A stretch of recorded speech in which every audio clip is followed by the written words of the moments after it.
Like, listen, like, I don't like Stanley.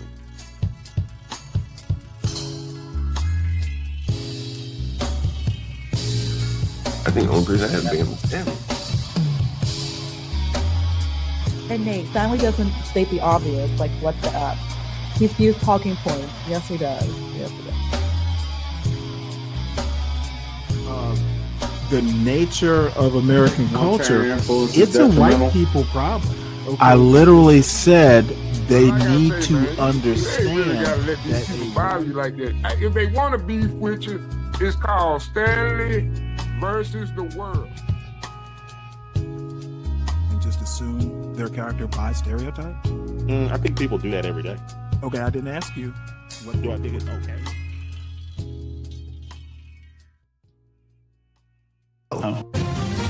Good morning and welcome to the Georgia Gang on this Sunday, June 14th. Republicans are picking their choices for U.S. Senate and governor in Tuesday's runoff.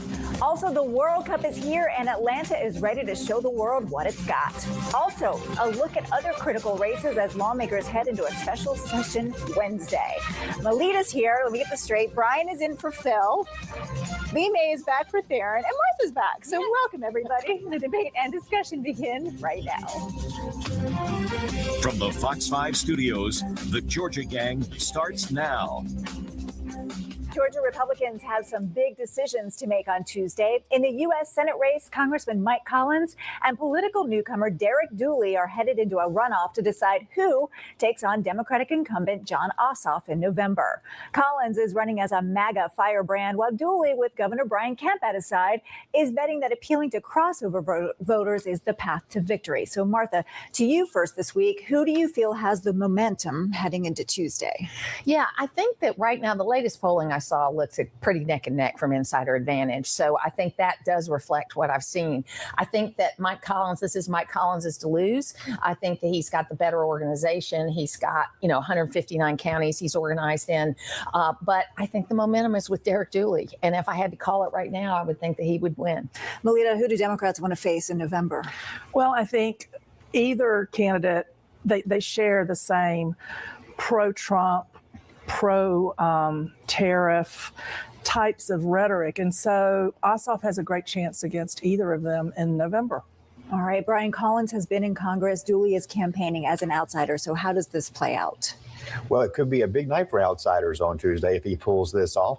We have seen a mishmash of polling in the Senate race. It's a little different than in the governor's race, where we're consistently seeing a growing lead for Rick Jackson there going into Election Day on Tuesday. I have seen conflicting numbers in this race. I have seen what Martha is talking about that show Derek Dooley closing really hard and narrowing that gap. It makes some sense, Laurie. Derek Dooley is on the air here on Fox 5 and everywhere else, and Mike Collins is not. And in these last weeks, that can make a huge difference in grabbing some of those voters who don't know the candidates that well. I've also seen polling, though, that shows Collins continuing to maintain a double-digit lead. I do not know where the truth is, but I do agree with Martha. That Derek Dooley is closing hard, and his affiliation with Governor Kemp has certainly helped lift up this campaign and get him, very close to the finish line in a positive spot. Lee, there is a lot on the line for Governor Kemp as well. Yeah, well, I think if Dooley is successful, he owes it all to Governor Kemp. I think Kemp really taking this particular race and saying, this is mine, that I'm going to really push across the finish line is really important. I look at his presidential ambitions and seeing if he is successful in helping Dooley win this Senate seat. I think that really bodes well for his ambitions, whether they're public or not, for his kind of power here in Georgia. Just real quickly, and Melita, I love you, but it is the Democratic talking point to tie every Republican to say they just want to be like Trump. And that's really very different in this particular race, because you do have this kind of, you've got Brian Kemp, who is behind Derek Dooley and has been successful in being his own man. And Derek Dooley's done a contract, and he's kind of got a different approach about tariffs and other things. And you don't see the president dabbling in the Senate race. And the governor's race, the governor stayed out of. And then you have Trump endorsing Burt Jones. So I don't think that these candidates are just all MAGA candidates. They're not. And you're going to see that reflected in the votes. All right, we'll move on to the governor's race. The Republican race for governor is just as tight and just as closely watched. To say it's heated would be an understatement. Now, the wild card here is where the roughly 27% of voters who back Carr and Brad Raffensperger, Chris Carr, of course, will land. Martha, to you first. And I want to be fair here to Burt Jones because you've endorsed Rick Jackson. Brian is part of the campaign for Rick Jackson. But, Burt Jones had another tele-rally with President Trump, and he's been wearing that loud and proud. No, I think that Burt Jones has certainly got the tougher position because we know from data that if you're in first place and you're under 45%, you generally don't win a runoff. I mean, that's just the way the numbers usually work out, that the people who would have voted for you would have voted in the first cycle. That doesn't always happen because, we can see how things turn out. My situation was different. I was that second place person and I didn't win. So sometimes, I'm the exception that proves the rule. Okay, I'll go with that. But I do think it's an interesting race because what you're seeing is Burt Jones is still touting the Trump endorsement because that's the strongest thing that he's got. Rick Jackson has gone to a more softer closing message for a lot of reasons, and that shows that I think he's a little more confident about where he is. Lee. Well, I think this is a case where they're trying to out-MAGA one another. Whether you have an endorsement or not, they're tying themselves directly to Donald Trump and seeing where the end is going to be. I just find it ironic that those closing commercials of Rick Jackson, he has his grandchildren and he's smiling and all of that, but that smile even seems a little bit forced, in a sense. But we'll see at the end of the day which one is going to win the day. Brian? The rally for Burt Jones from President Trump certainly does play on Burt's strengths. I am a communications consultant for the Jackson campaign. But look, I've said all along the Trump endorsement is hugely important in Republican primaries for undecided voters, for voters who that's the one data point that they have. It's hugely important. And so congratulations to Burt Jones on that and to getting Trump to do it over and over and over again. He's done several of these tele-rallies for Burt Jones. The issue for Burt Jones in the strategic sense is voters already know about the Trump endorsement. We know in polling that if you show up to vote in a Republican primary, you already have been told and have known for some time that Burt Jones was endorsed by President Trump. So that's baked into the numbers that we're seeing, Lori. So when we see this signal, by the way, is Governor Kemp's pollster. When you see their poll showing Rick up by 12, that is a 12% margin of people who already know that President Trump has endorsed Burt Jones. And one thing Rick Jackson says over and over again is, I'm going to be President Trump's favorite governor. He has never used the endorsement of Burt to draw a contrast with Trump. He has said, I'm going to take the same business approach to state government as he has on the federal level. So I think on Wednesday, there's going to be a big hug. All right, we'll see. Melita, just to give us a glimpse of how close this race could be, the agency reports that in Habersham County, the primary was a perfect dead heat. Jones and Jackson each received exactly 2,640 votes, and that's remarkable. And I always say, if you don't think that your votes count, here's the proof. Well, that's very true, and people need to remember that if they did not early vote, they should just show up early Tuesday and make sure their vote counts, because there are important races on both sides of the ballot that need to be decided, and it will give both sides of the ticket, Republican or Democrat, their best fighting chance for the fall. Well, and if you didn't vote in the primary, you can vote in the runoff as long as you're registered. And I always remind people of that. Good reminder. Well, and if you voted in the primary, you have to vote in the same runoff. That's right. Right. Well, on the Democratic side, real quickly, while Republicans are still fighting it out, back to you, Melita. Keisha Lance Bottoms isn't waiting. The Democratic nominee for governor is already airing new ads statewide targeting the infighting between Jones and Jackson. She's got a head start and she's using it.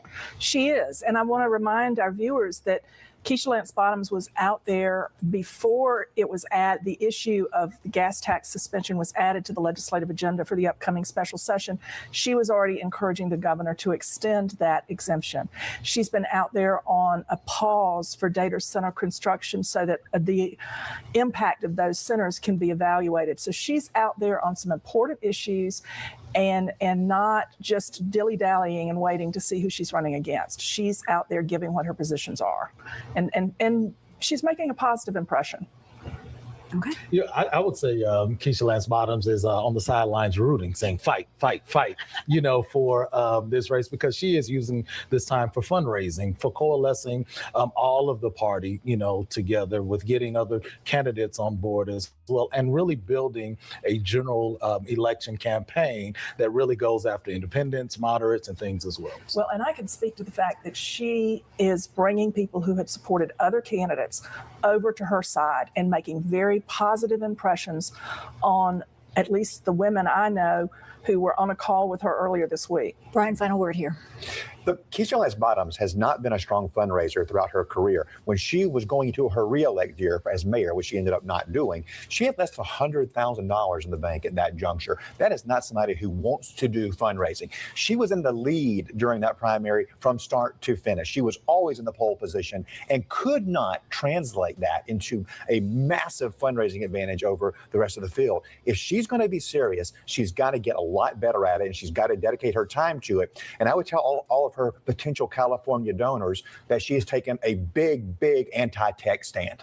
All right, we'll leave it there, folks. Still ahead, the World Cup has officially come to Atlanta. We'll discuss what the city has lined up for fans and what a ticket may cost you. Question or comment for the Georgia Gang?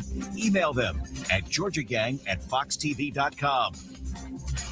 Atlanta is open for business and for soccer or football, right? The FIFA Fan Festival kicked off Thursday at Centennial Olympic Park with free admission for registered fans running through the tournament.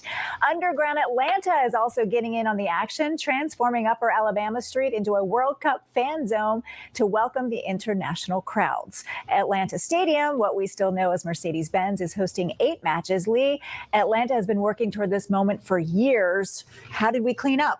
Look, it is very similar to the 1996 Olympics. I was, 20 years old then, and I literally saw the city transform. And more importantly, the impact that it had for years to come, years of impact that is still benefiting us here today. And so that's really my prayer and my goal, and all the partying, yes, with Big Boy and CeeLo Green and Summer Walker. All these are my, the people I listen to. With all of that, my prayer is really it introduces a group of kids really from the urban city to a sport that is the most possible,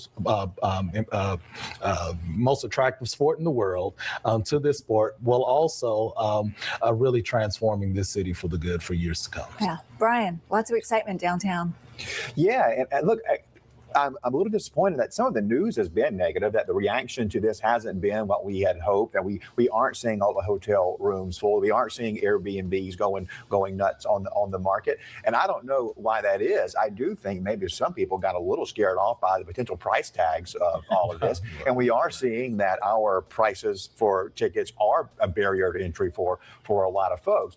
But I'm with Lee. I think at the end of the day, this is going to be a raving success. Atlanta is a global sports destination, and groups like the Atlanta Sports Council and the Metro Chamber have been a big part of building this brand, working with the Blank organization and with the Braves and with the Hawks. They have really built something special in this city, and we have a premier destination at Mercedes-Benz Stadium. So come, world, and then come back with your dollars. The fan festivals are great, but as Brian mentioned, let's talk ticket prices. Is the city doing enough to make sure that everyday Atlantans feel included? According to the AJC, Atlanta Stadium ticket prices are lower, as Brian had mentioned, than in some other host cities, but prices have been climbing as the tournament gets underway. Meanwhile, some Atlanta soccer fans are raising questions after New York City Mayor Zoran Mandani secured discounted FIFA tickets for low-income residents in his city, something Mayor Andre Dickens has not done here. And advocates are now pushing the city to follow New York's lead, Melita.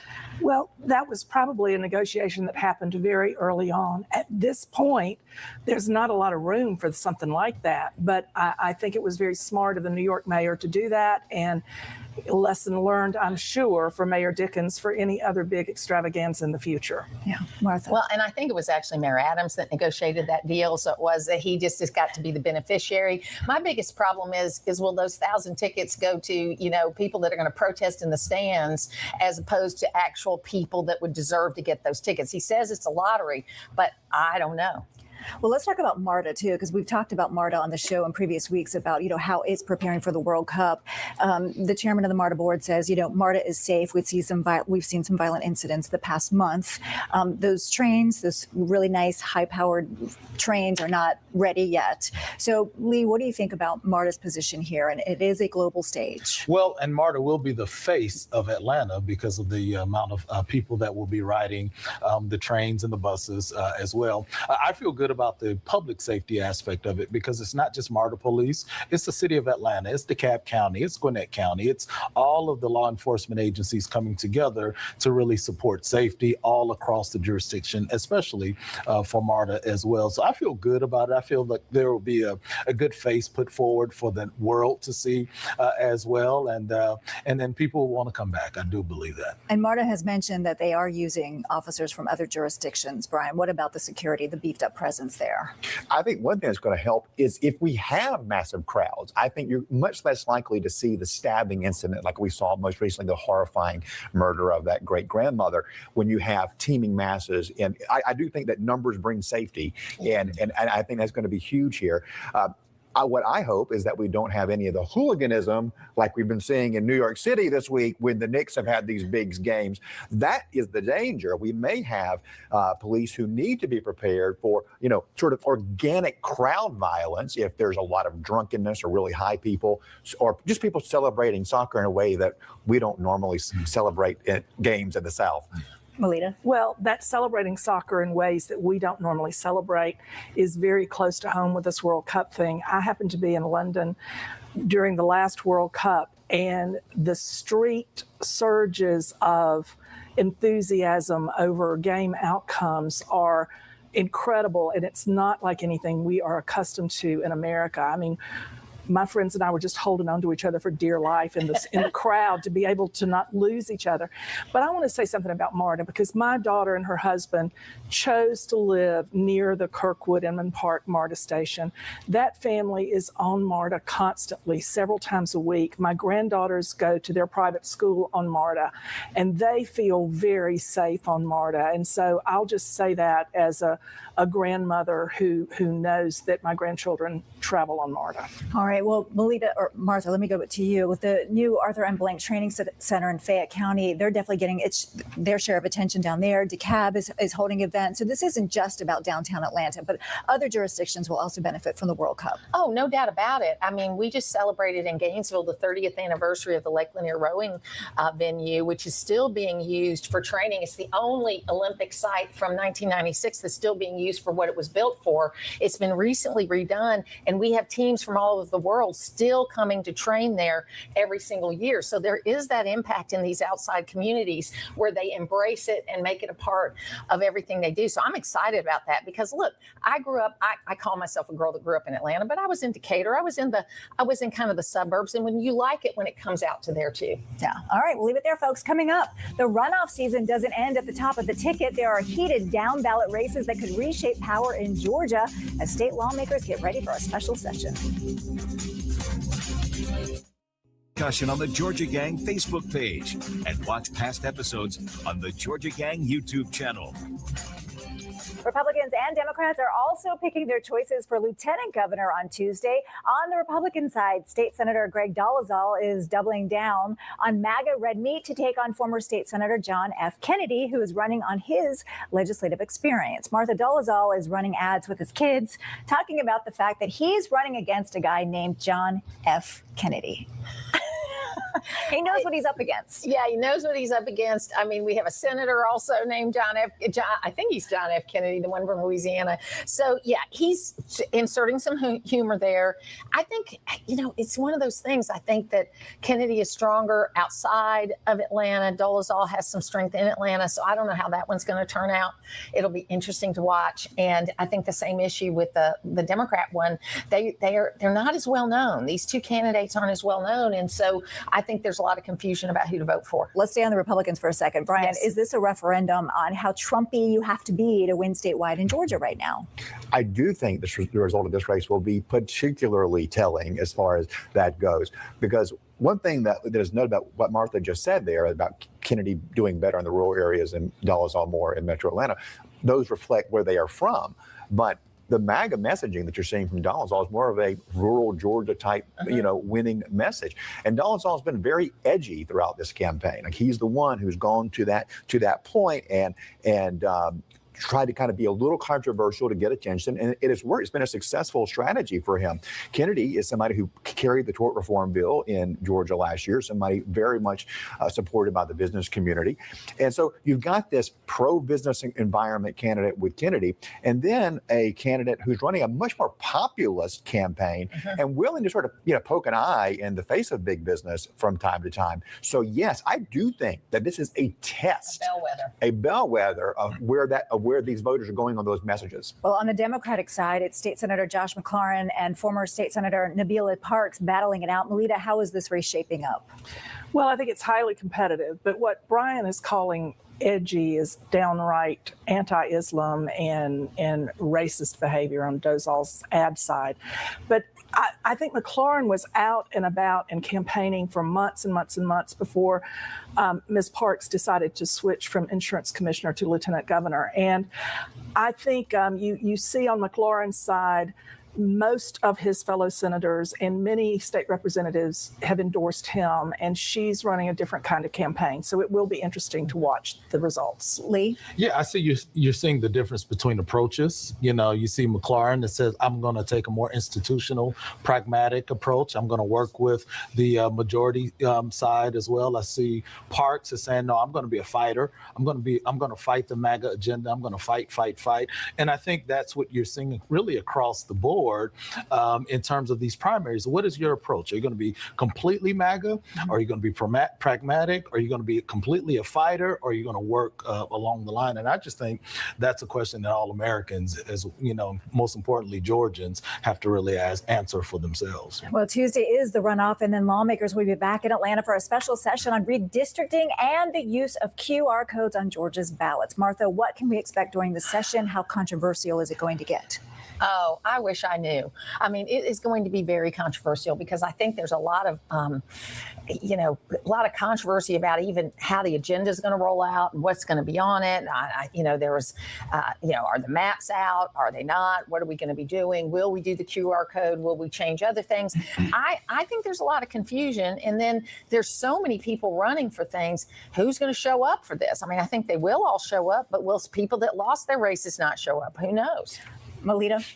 Well, we haven't seen the maps, and there's a lot of controversy about what those maps will or won't do. And I think Republicans risk overreaching by trying to take away safe Democratic seats for more Republican seats. They risk turning out voters in November in higher numbers on the Democratic side. So there's a weighing option that the Republicans have to do. How angry do we want to make disenfranchised Black or minority voters by taking away their districts? Brian, I got about 10 seconds. There's a lot of disagreement between legislators and Governor Kemp. There was not an agreement going into this on what would be in the call. We are going to see those disagreements play out over the next week. All right, we'll leave it there. Coming up, winners and losers. Stay tuned. The week's winners and losers.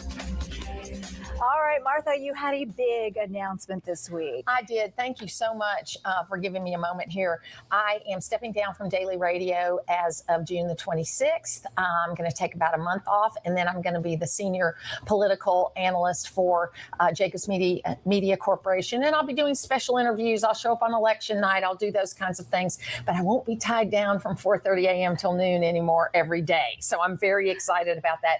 And I want to say my winners this week, thank you for all the people that reached out, mostly who liked me, a few that didn't, but you know how that goes when you're in the public eye. But thank you so much. Everywhere I've gone, people have wanted to shake my hand and tell me where things are going. And so thank you so much for that. And you're not leaving the Georgia Gang. I'm not leaving the Georgia Gang. I will be here for the Georgia Gang, maybe a little bit of Red Clay Rewind every now and then. So I'm going to be doing great things. And so I just want to thank everybody for the time. And I've loved my career. I really have. It has been fun, but it's time for a different take. And it's not over. over yet. It's not over yet. No. All right, Lee. Congratulations, Yeah, by thank the you. way. I'm Thank excited for you. My winner for this week are all of the kids. I kind of alluded to this before with FIFA here and all of the events, all of the opportunities to be exposed to new environments, new cultures, and things like that. I'm going to encourage parents all around Metro Atlanta and Georgia to take advantage. Bring your kids out, if you have kids, to experience the shows, the concerts, the watch parties, all of that. Bring your kids and let them just really cherish all of that's going on this It's an exciting time. these next 5 weeks. Absolutely an exciting time. Brian.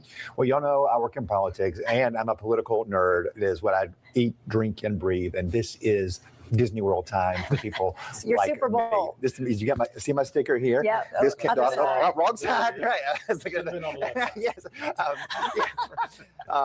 I'm a DeKalb County voter, and I want to thank the Briarwood Recreation Center staff. They were so friendly, and as I was putting my ballot in, she was like, wait for it to click, wait for it to click. I did, and she goes, I watch you every Sunday. So thank you to everybody at the Briarwood, and I was like, well, then I guess you know who I'm voting for. So and my winner here is every Republican primary voter and Democrat primary voter, because on Tuesday, the mail and the text and the ads come to an end, at least for a few months. So happy for all of you. And if you have not voted yet, your franchise is one of the most precious things in the world, and shame on you if you don't go exercise it. Absolutely. Melita. Well, I first want to acknowledge the loss of former Democratic Majority Leader Larry Walker of Perry. He served as Majority Leader from '86 to 2004 with great distinction, and now his son is a Republican pro tem. It's interesting to see in that family the shift of rural Georgia from Democrat to Republican times. And then I also want to make my winner Savannah's 104-year-old Avery Lowe Jr. He's a World War II veteran who stormed the beaches, Utah Beach, during the days right after D-Day, and we celebrated D-Day's anniversary last weekend. And so as we go to vote, we need to remember what all of those in the greatest generation fought for, and we need to make preserving democracy at the forefront of our thought process. Absolutely. We'll leave it there, folks. We'll see you again next week. Bye-bye. After one of the most beautiful and special weeks I've had on the boat. All right. Well, we're going to save this till later. Welcome to Stanley versus the World, everyone. Happy Monday. It's as happy as a Monday can be, I imagine. You know what? Let's close that tab. So, some news items. Let's see. Judge orders. Oh, by the way, everybody, please make sure you hit the like button. If you are new to this channel, is sometimes happens, occasionally at least, please subscribe and share the wealth with your friends. For those who can handle high-level debate and and low-level fuckery, we got a wide variety of opinions, humor, and just plain chaos sometimes. This weekend, it was pretty interesting. Some surprises and some not so surprises. It was pretty wild. So anyway, let's get to it. Judge orders restoration of national parks displays under Trump executive order. This is really something I actually don't necessarily understand, and I'm not going to even bother reading, if there's a decision. I actually think that this probably is not the right way to go. Let Trump F it up just so there is fodder for the midterms. I think the executive, these parks are under the executive branch. I don't understand why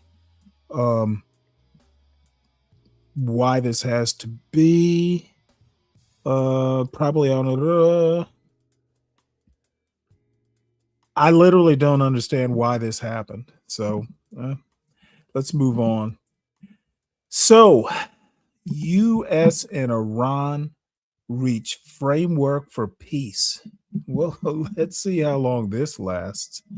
I suspect there'll be a couple bullets flying every now and again.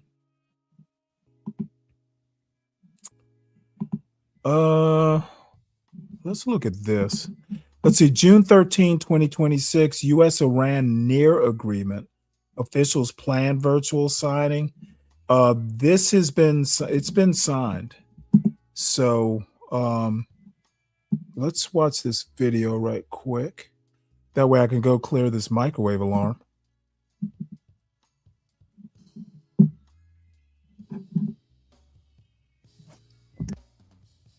President Donald Trump has expressed a tremendous amount of optimism that the memorandum of understanding between the U.S. and Iran will be signed on Sunday, and that'll trigger 60 days of negotiations towards a final agreement. Pakistan has also expressed that kind of optimism, though it should be worth noting that Pakistan's mediators have expressed a lot of optimism in the past that hasn't gotten us to the point of a memorandum of understanding. But we're hearing a very different message from Iran. Iran's Islamic Revolutionary Guard Corps said in a statement that they definitely won't be signing an agreement on Sunday and that there are still points in the MOU that need to be worked out before there is a signing. Meanwhile, Iran's foreign ministry spokesperson said there won't be an agreement signed on Sunday, although acknowledging it could be in the coming days. Then, of course, there's the question of what's actually in the MOU that's about to be signed sometime in the coming days, perhaps. Well, the Trump administration has said it covers not only highly enriched uranium and the dismantlement of Iran's nuclear program, but also limitations on ballistic missiles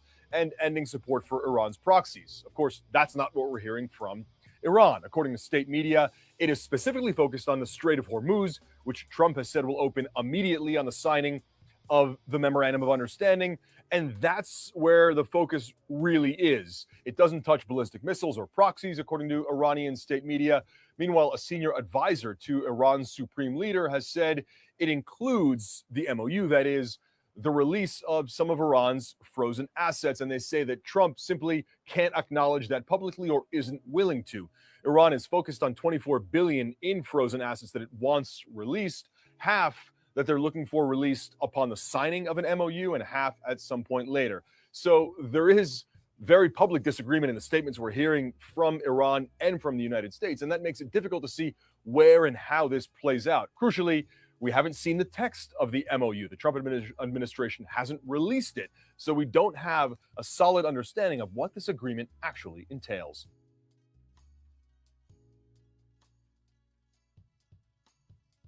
Yeah, and as far as I know, the text still hasn't been released. And I suspect there's a reason why. There will be nothing in this MOU,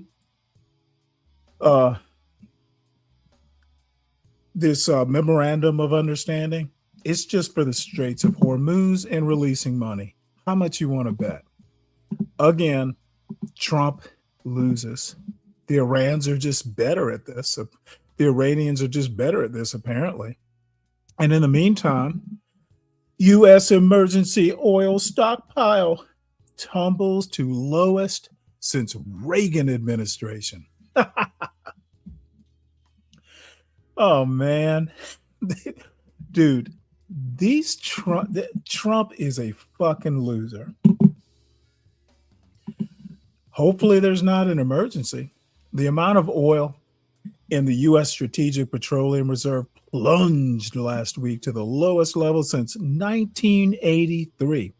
Let me put it to you this way. I graduated from high school in 1983. That's how long ago it was. As the Trump administration continues to deploy emergency oil to minimize the damage from war with Iran.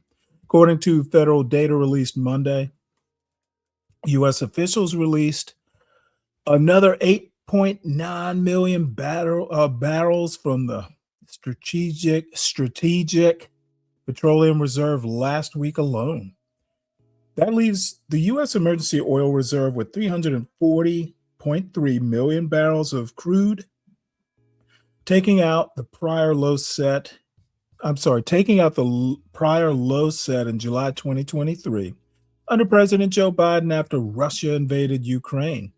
See, Trump surpassed Biden in a new low. The last time the Strategic Petroleum Reserve had less oil than today was July 1983, when the Reagan administration was filling the reserve for the first time. And when the United States had a smaller economy. I'll just stop there. Dude, what a fucking loser. All right. Let's see what else we got here. Trump ties FISA renewal to his stalled voting bill. Trump's not going to get this voting bill. President Trump is demanding Congress attach his sweeping voting overhaul to legislation renewing U.S. surveillance authority. In my opinion, let's not renew the surveillance authority. Let's just not even pass the bill.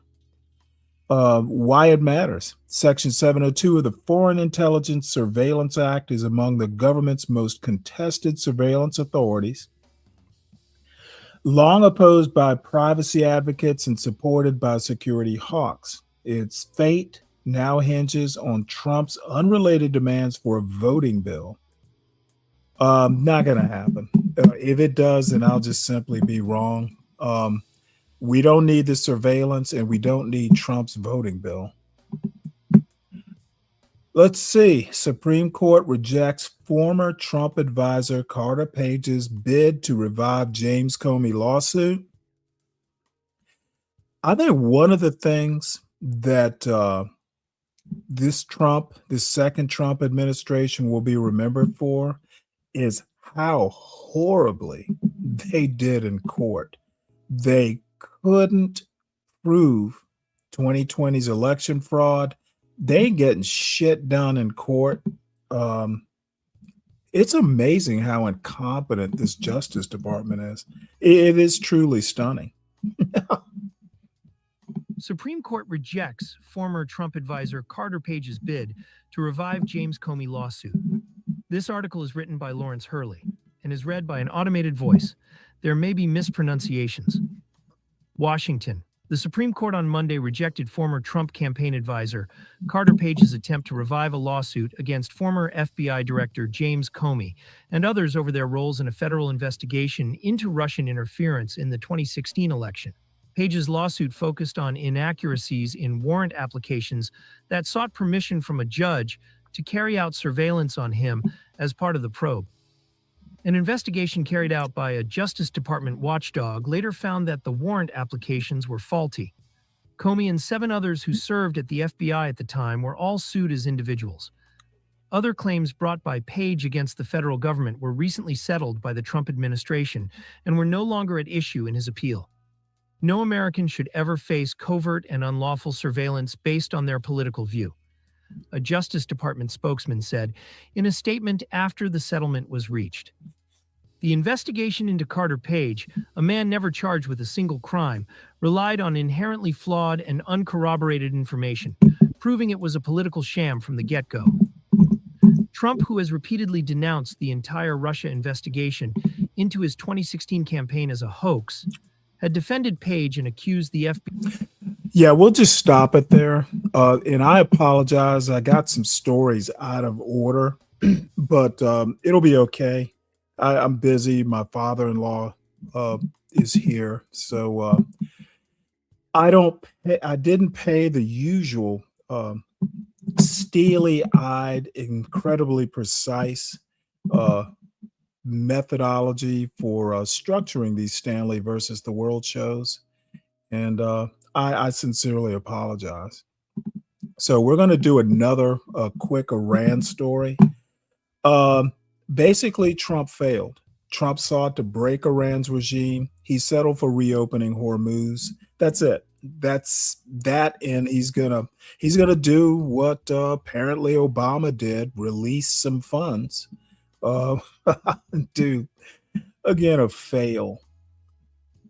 Let's see, a couple paragraphs that stood out here.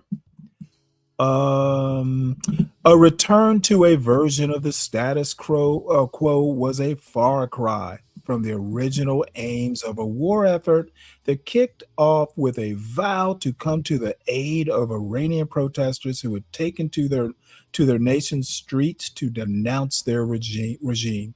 When strikes killed Iran's supreme leader Ali Khamenei, in the opening hours of the war, Trump told Iranians that the moment to seize back their nation had come. An uprising never happened.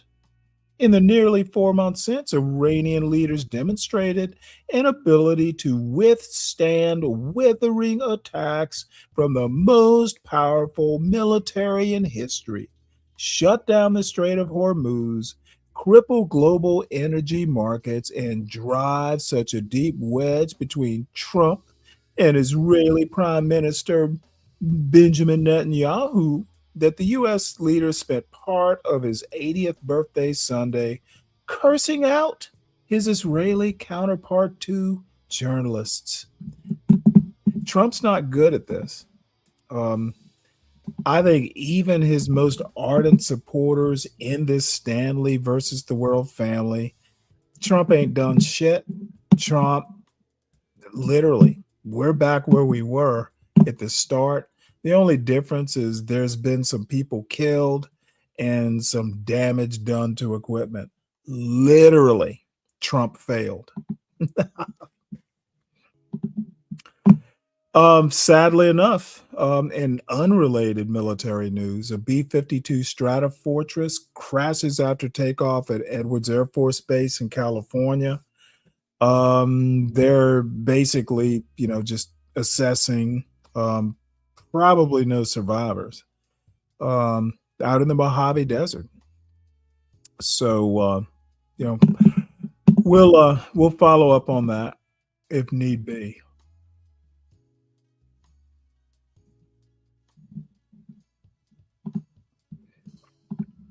All right. I'm just going to briefly mention this because I don't usually do sports news, but I remember Kelvin saying that he was against the USA. USA played, was it Peru? And they won. So, Kelvin, your plot has been foiled.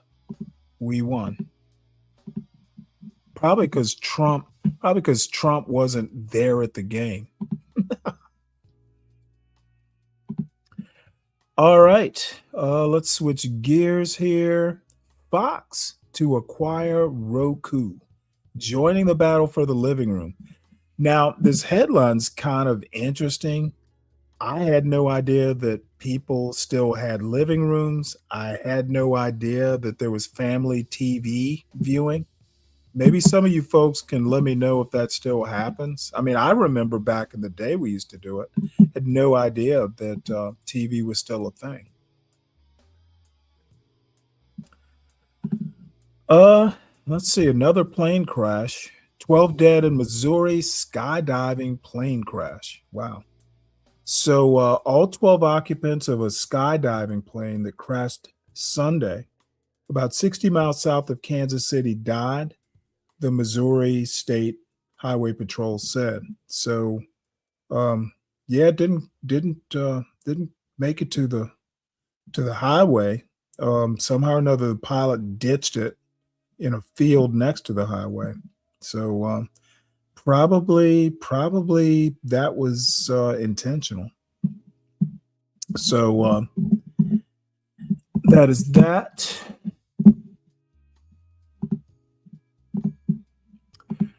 This is a quick international thing for Kelvin. Starmer says Britain will ban under 16s from using a range of social media apps. So that means probably Kelvin won't have a date for this Saturday night, but I don't know when it'll take effect. Doesn't say when it's going to take an effect. New curfews will target older teenagers up to the age of 18. So they're clamping down on these teens. So, Kelvin, you're going to have to, you might have to date an older woman. So we have some editorials here. And it looks like this show is not going to be a long show. This is from the New York Times editorial board. Todd Blanche, who's the acting attorney general and former criminal defense lawyer for Donald Trump. Trump has decided to nominate him for office. And the New York Times editorial board says Todd Blanche is unfit for office. Wonder why. Let's play a little bit of that. Todd Blanche is unfit for office. This article is by the editorial board and read by an automated voice. President Trump has every right to select an attorney general who shares his policy views. Mr. Trump campaigned and won on a platform skeptical of environmental regulation, opposed to racial preferences, and supportive of tough immigration enforcement, among other conservative policies. His attorney general will presumably share those views and lead a Justice Department that advocates them. Elections have consequences.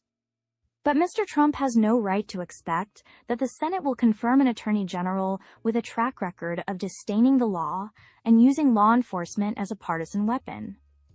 Todd Blanche, whom the president nominated for the job last week, falls into this category. He has already damaged the Justice Department as a senior official there, and he has misled Congress. The Senate should reject his nomination. Mr. Blanche served as Mr. Trump's personal lawyer in 2023 and 2024, defending him against 2 federal indictments and a New York hush money case. As acting attorney general since Pam Bondi was fired in April, and as deputy attorney general before that, he has continued to put Mr. Trump's interests ahead of the nation's. He pursued nakedly political indictments, including against James Comey, the former FBI director.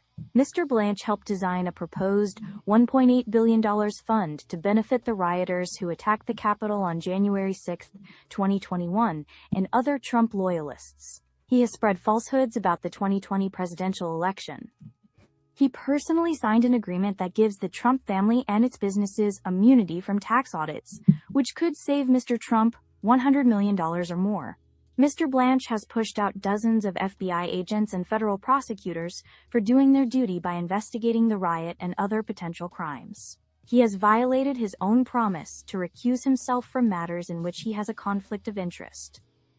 Mr. Blanche's nomination presents a character test for Senate Republicans, who will soon have to vote on it. Several of them have recently displayed a degree of political courage by demanding the cancellation of the $1.80 payout fund and forcing Mr. Trump to move to replace Bill Pulte, the egregiously unqualified acting director of national intelligence. The pushback has been a reminder that Congress can influence presidential behavior.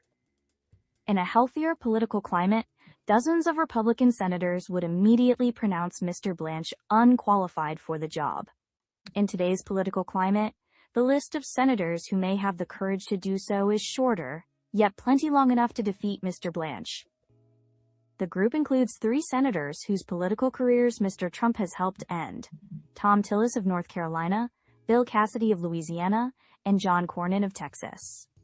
It includes Mitch McConnell, who is also leaving Washington, and Rand Paul, both of Kentucky. It includes Susan Collins of Maine and Lisa Murkowski of Alaska. Ms. Collins is campaigning for re-election this summer by insisting that she can stand up to Mr. Trump. This nomination offers an easy test of that vow. Mr. Tillis probably has the ability to end the nomination on its own. He sits on the Judiciary Committee, where a single Republican opponent could prevent the nomination from coming to the Senate floor. This spring, he helped force the end of a phony Justice Department investigation of Jerome Powell, the former Federal Reserve chair. With Mr. Blanche, Mr. Tillis has not yet shown similar courage. Mr. Blanche has disqualified himself in at least 4 ways.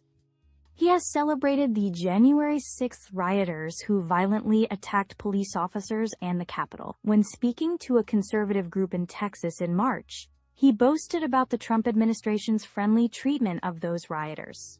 If you look at what happened to the men and women convicted because of January 6th, by 5 p.m. on January 20th, Every one of them was either pardoned or had their sentence commuted, okay? He said, to applause. So when folks say you've done nothing, I say you have a very short memory. Mr. Tillis should pay particular attention to that speech. He has said that the most important test for Mr. Blanche was whether he ever described as righteous the rioters who beat up police officers. If Mr. Blanche came, quote, even close to saying that, Mr. Tillis said he would vote against him. Mr. Blanche has misled Congress while testifying under oath. During his nomination hearing last year to become Deputy Attorney General, Mr. Tillis asked him whether he would promise that none of the department's investigations would be politically motivated. I've got your commitment there will not even be a whiff of an investigation that appears to have a political motivation to it, the senator asked. I commit to that, Mr. Blanche answered. He has broken that vow repeatedly. When the president has asked the Justice Department to pursue his political enemies, Mr. Blanche has been eager to comply. The latest example is a frivolous case against Mr. Comey, who was indicted on a charge of threatening the president's life because he posted an Instagram photo of a group of seashells in the shape of 8647. The number 86 is slang meaning nix, and Mr. Trump is the 47th president. In an unrelated case barring the government's attempt to remove a flag that said 8647, a federal judge wrote this month that, quote, no reasonable observer could have viewed plaintiff's display of the flag as a threat to the president's life or physical safety. This is the second indictment of Mr. Comey that the administration has secured, the first coming in an unrelated case that a judge has already thrown out. Mr. Blanche. Yeah, we'll just stop there. I seriously doubt that Todd Blanche is going to be able to pull up on the stick that well, he's not going to be able to get him out of that descending glide path that Trump has set the Justice Department on. It's really just disturbing. We don't get the best and brightest at the Justice Department anymore, apparently.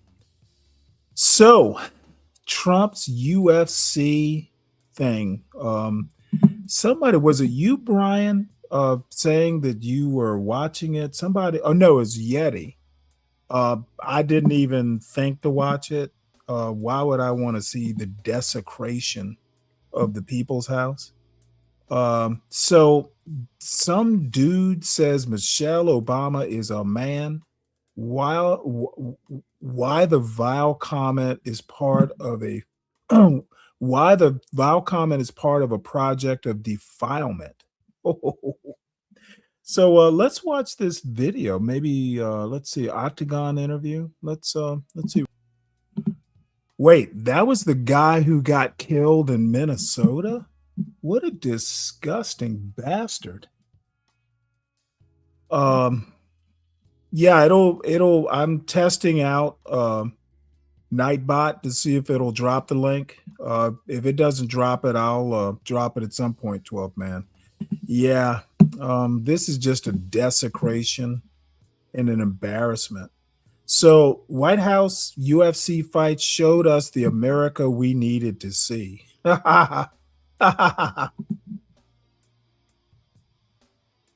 out the new Fuel Your Thirst game, Yeah. Fuel-your-thirst. You're listening to the White House UFC fights showed us the America we needed to see. A column written by Monica Hesse and read by Helen, an AI-generated voice.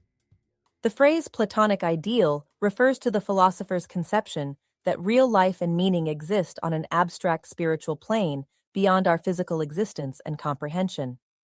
You think you have seen a donkey, say, but no, you have only seen a shadow of a donkey, a hypothetical representation. You cannot even begin to comprehend the real thing.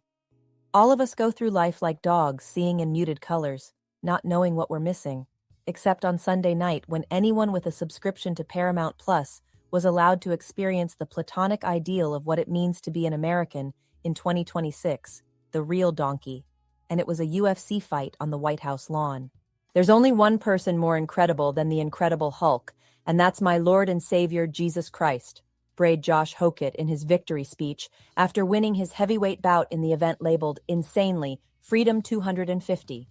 And lastly, Michelle Obama is a man.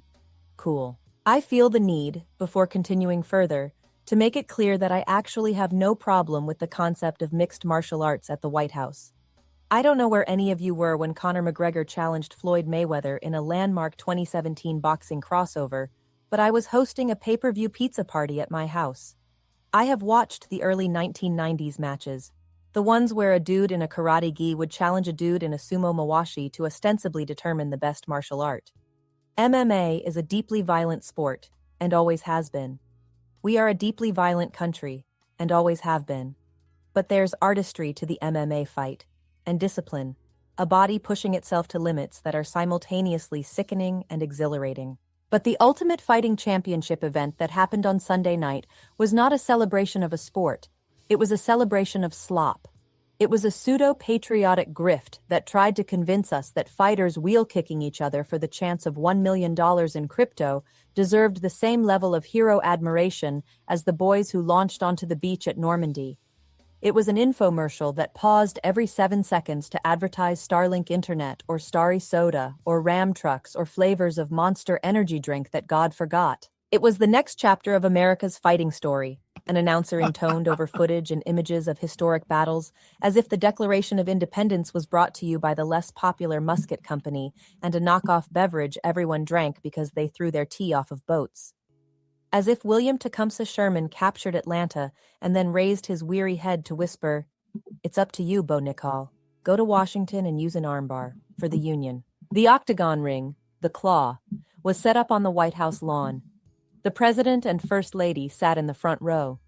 The U.S. Marine Band, long known as the President's Own, soundtracked the whole event in what was surely its weirdest gig of the season, and blessed Staff Sergeant Hannah Davis, a young black woman, for listening to that disgusting statement about Michelle Obama and then immediately singing Superstar so Sean O'Malley could punch Ayman Zahabi for 5 minutes. The fighters all emerged for their bouts from various historic rooms in the White House, the Roosevelt Room, the Oval Office, wearing tracksuits or shower slides, each like a tourist who was just trying to catch up with their groups, but who instead had to fight a man who had accused him days earlier of sitting around and smelling his own farts.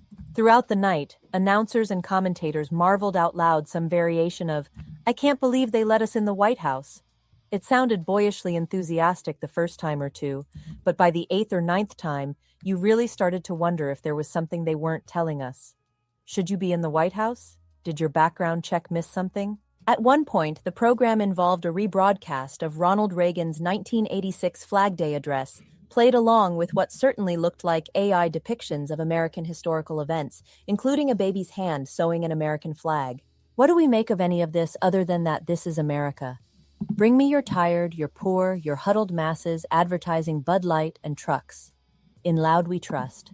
Bring me your ring girls dressed skimpily in sequin stars and stripes, and your men with cauliflower ears, and a bunch of sailors dancing to YMCA. The problem isn't the fighting on the lawn. People who love the UFC have had to sit through decades of presidents inviting poets and cellists and opera singers to the White House, and turnabout is fair play. The problem with Sunday's broadcast wasn't the fighting. The problem was the tonally incoherent emulsion of patriotism and bloodlust, history and buy this crap, an event happening for the people but tucked behind a Paramount Plus paywall. We have always been a violent country, but have we always been such a shameless one? The final fight of the evening was a title match between American Justin Gaethje and Georgian Spanish Ilia Topuria. It was an absolute massacre.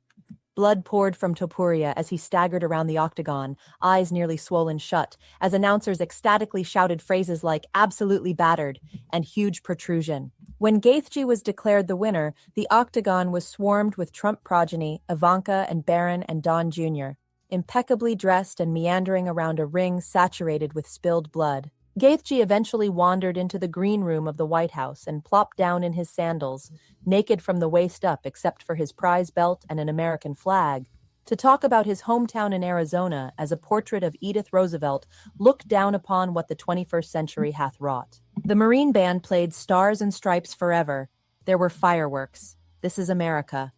It was better, an announcer declared. It was better than I actually could have imagined. Good journalism is even better when it's shared. With a premium subscription to the Washington Post, you get 3 extra accounts. All right, well, only a few more days left on this Washington Post subscription. And let's do one more from the Washington Post. Voters are unhappy about much more than high gas prices. Definitely want to hear this one. Check out the new Fuel Your Thirst. Gas prices. There we go. A news story written by David J. Lynch and read by Antoni, an AI-generated voice. Raleigh, North Carolina. For Leith Olson, the familiar comforts of middle-class life have moved out of reach. To save money, he and his wife Heather cut back on vacations and switched to less expensive store brands when shopping for groceries. The Toyotas in their driveway are roughly a decade old. As his hometown Carolina Hurricanes chased a Stanley Cup championship this month, Olson, an ardent fan who once enjoyed attending games, watched from home. His young son and daughter will attend 1 week of summer camp this year, less time than in the past. Olson, 47, is living the politically charged affordability crisis that President Donald Trump derides as bullshit and a Democratic hoax.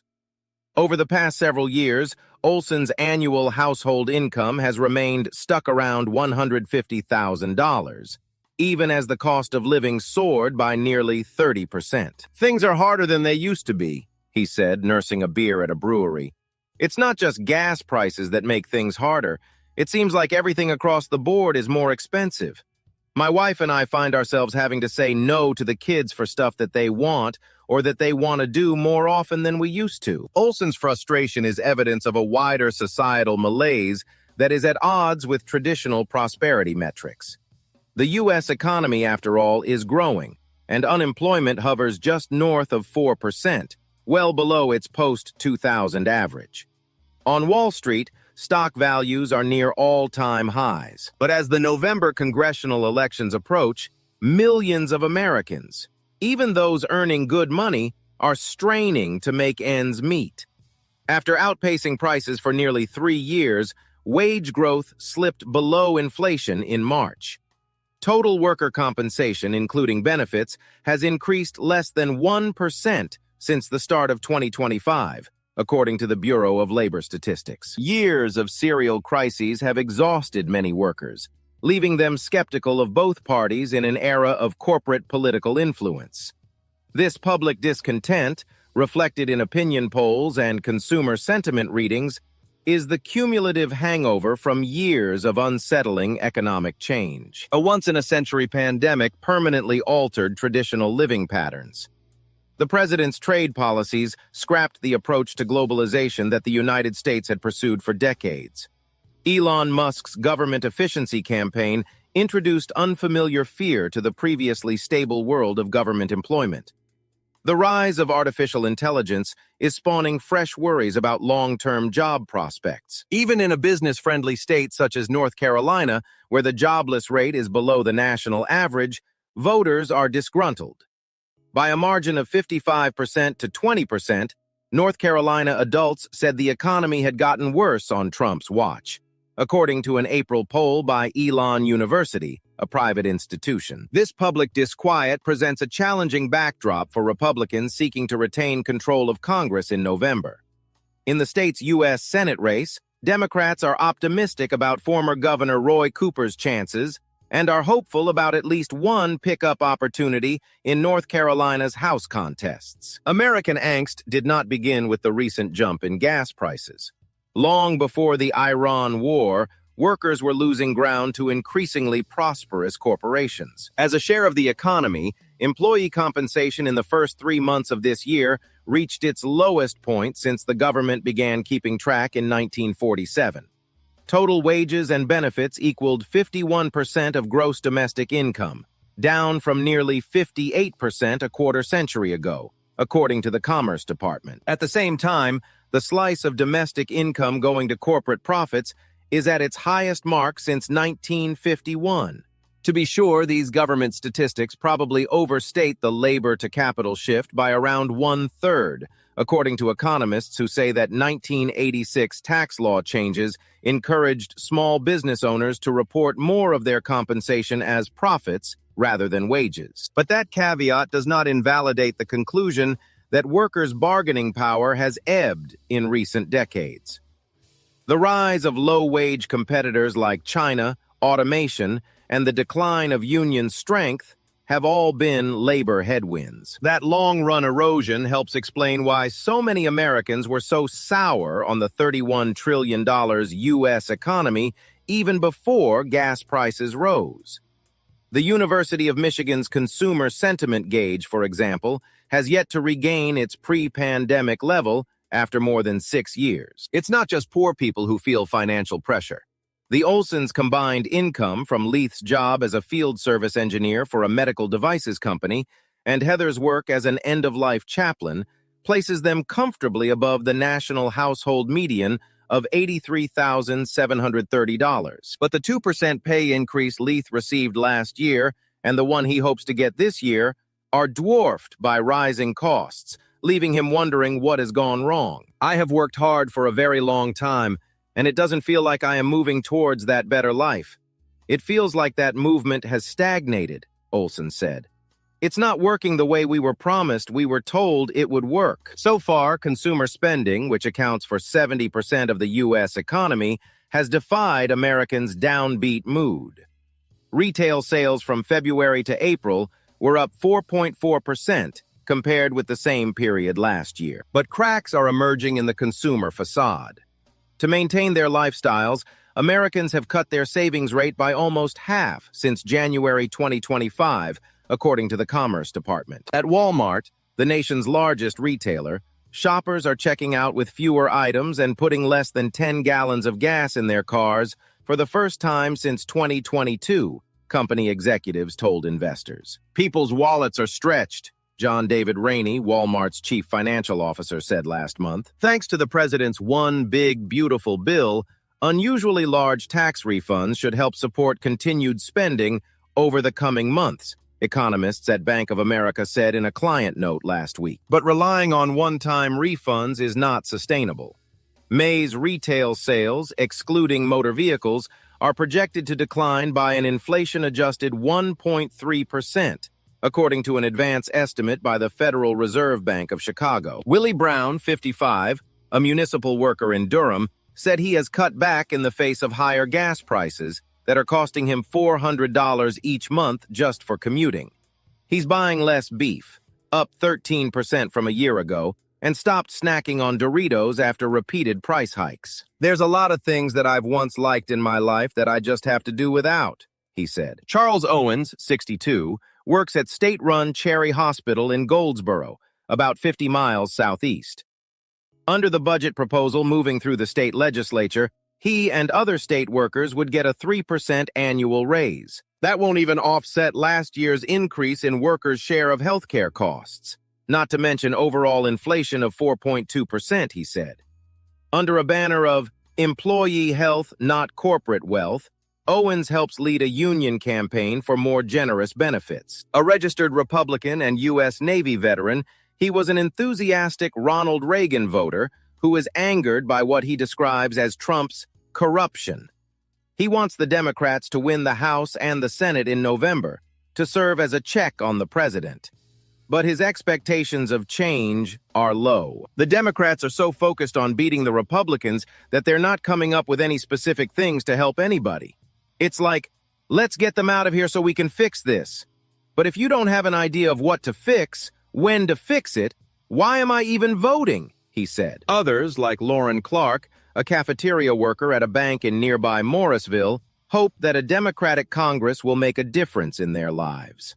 Along with financial strain, she faces unrelenting domestic pressures that Clark described as wall-to-wall. Clark, 44, rises at 5 a.m. After a quick breakfast, she takes her 16-year-old daughter to the bus stop, leaving her sons, ages 12 and 10, at home. By 6:40 a.m., Clark is headed to work, punching in by 7 a.m. to prepare breakfast for bank employees. Her older son gets himself to class. At 8:30 a.m., Clark takes her 30-minute lunch break so she can race home and ferry her 10-year-old to school before returning to work. Clark endures this exhausting routine because daycare for her special needs 10-year-old is unaffordable. For my son to go just to morning care, they told me it would be $1,200 a week. I said, huh? I don't make that a week myself. she said. Back at the Crooked Hammock Brewery, Olson finishes his amber ale and contemplates the congressional election that is little more than 140 days away. Once a political independent, he's drifted left of center as the Republican Party moved to the right. Now, even centrist Democrats leave him cold. They're not necessarily trying to work for the people, Olson said. It almost feels like they're trying more to maintain the status quo, and it is becoming increasingly clear that the status quo is broken.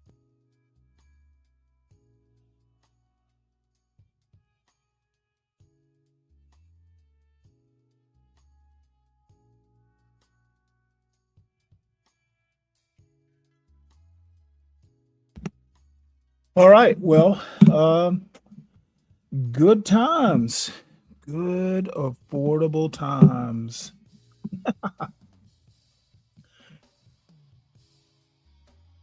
So, I guess what we'll do is this is sort of a water theme, at least these two videos. One, beautiful woman sailing, and the other is an old Navy film.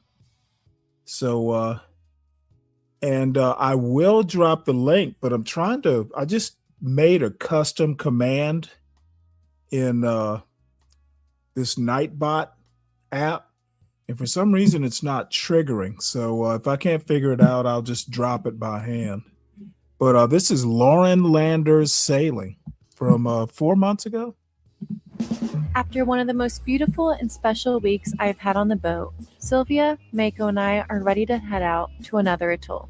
This atoll is about 40 miles away, and none of us, including 3 other buddy boats, have ever been there. Exploring an atoll that is less visited with great friends is already set up to be an amazing time. But to add a tricky pass, beautiful diving, countless beach days, and the list could go on, made this week memorable. But before we head out and begin, we have a few errands to run.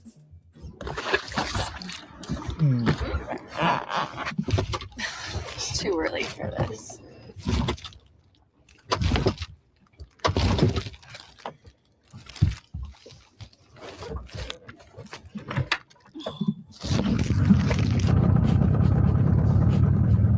I'm going to show you how empty these shelves are.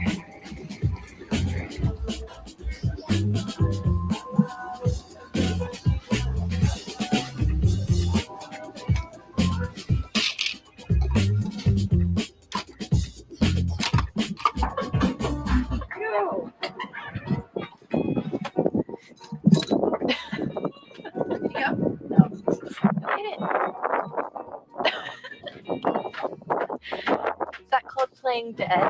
That you're too tired to do anything?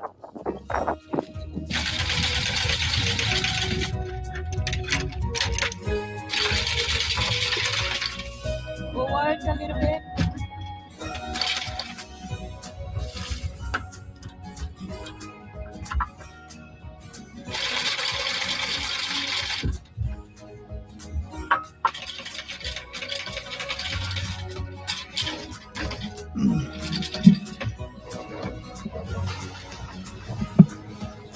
Alright, we got fuel and we're leaving the dock since they're here to help, and then we're gonna race Lulu Tao.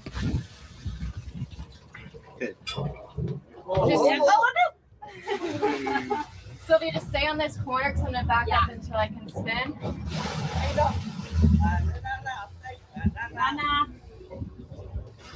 All the fenders can go in the bow.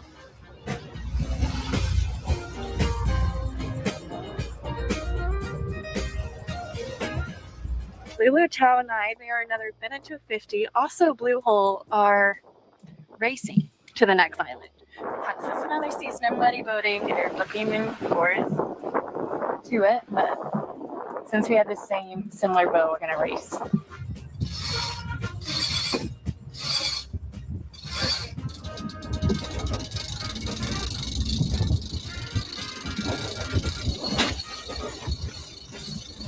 A little bit more.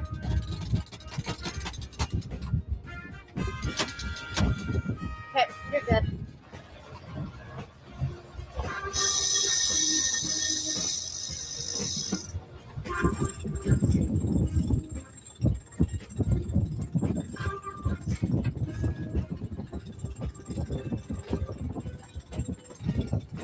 Might be good. Maybe more.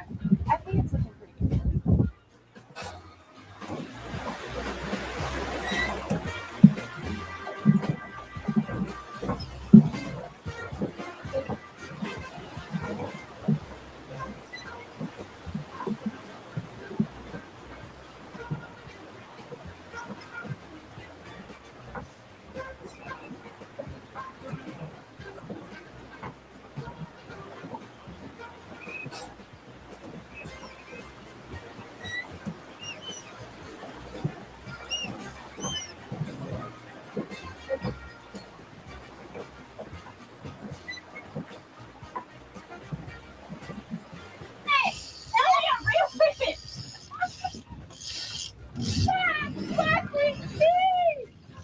It was a marlin.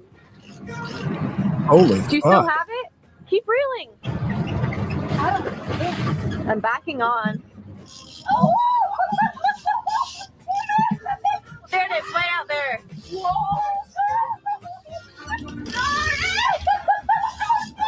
He's trying to get off.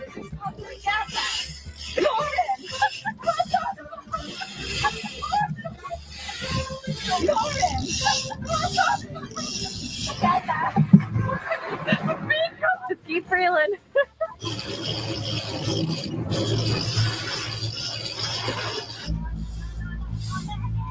That's my fault.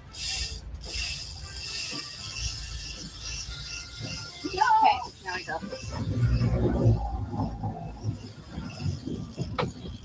It's right here. See it? Okay. It's swimming with us, actually. Keep reeling, if you can.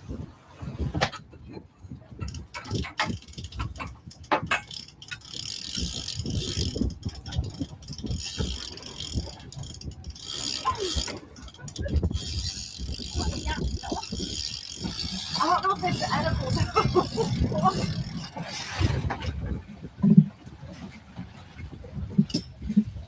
Well, to that point, the marlin is edible, but do you really want to be cutting that thing up on your boat? I wouldn't. As a matter of fact, it's going to puncture your dinghy. Why doesn't? Because it's huge.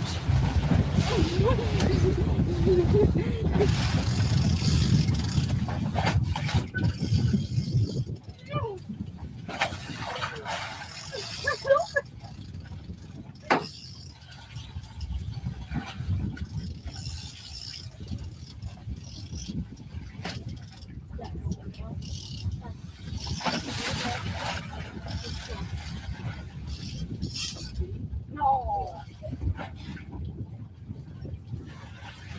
It's probably for the better. Well, it wasn't edible. Right now. My heart is. And my arm. This one. Oh, Sorry. it's fine. Don't worry.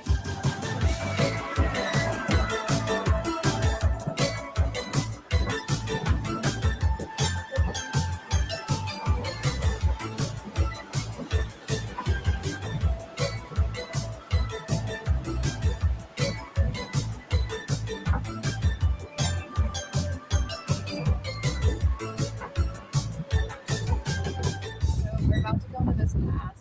The deepest is like 10 feet, or shallowest is like 10 feet, and the current is outgoing and very strong. There's not a ton of wind right now, so hopefully it's smoothly. The towers went in before me. They have a deeper draft. You can tell by the ocean to the side, but everybody keeps in the eddies. We'll be anchored with everyone shortly.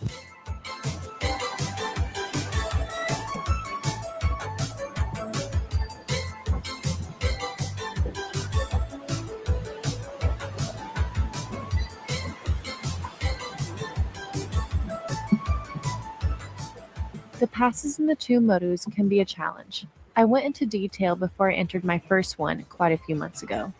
Each atoll has one or two passes, and the tidal exchange funnels through these passes, making the current up to 8 knots, depending on the weather. The difficulty depends on the wind, timing, swell, depth, and width of the pass. This pass is very narrow and shallow, meaning little room for air. Fortunately, we had 5 knots of current against us, which would help us control the boat while we entered.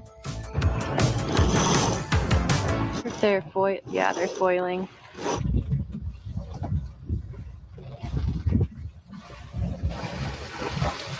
the line is pretty tight. We're obviously falling back a little bit. Yeah. And that's the front of the sand pack. Okay, perfect. And then I try to put a float on it by like 40, 45, 50 feet.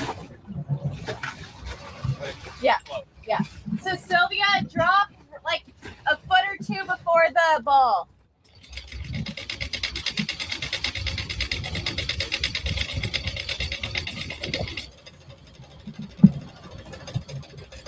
I put my float at 40 feet. Nanuka said it helped out.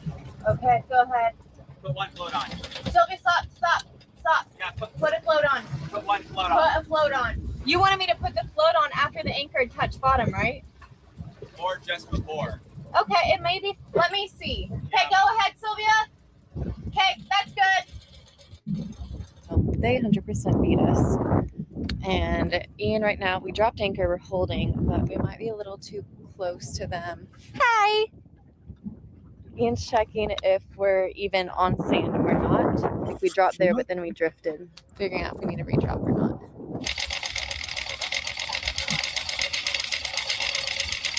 Lauren, your anchor is right on the sand, right next to the float. Amazing. So you did nail it, and then your chain kind of goes into the sand that way a little bit, because your bow fell that way, and then towards you. That makes sense. Okay. If you powered back on it straight back out, you'd maybe even like actually have more distance from them than you think. Okay, perfect. And I just brought in some chain too. You do have some chain laying on the bottom though, so hopefully that doesn't snag before you can get tight on your anchor. Bridle. I'm tight. Yeah.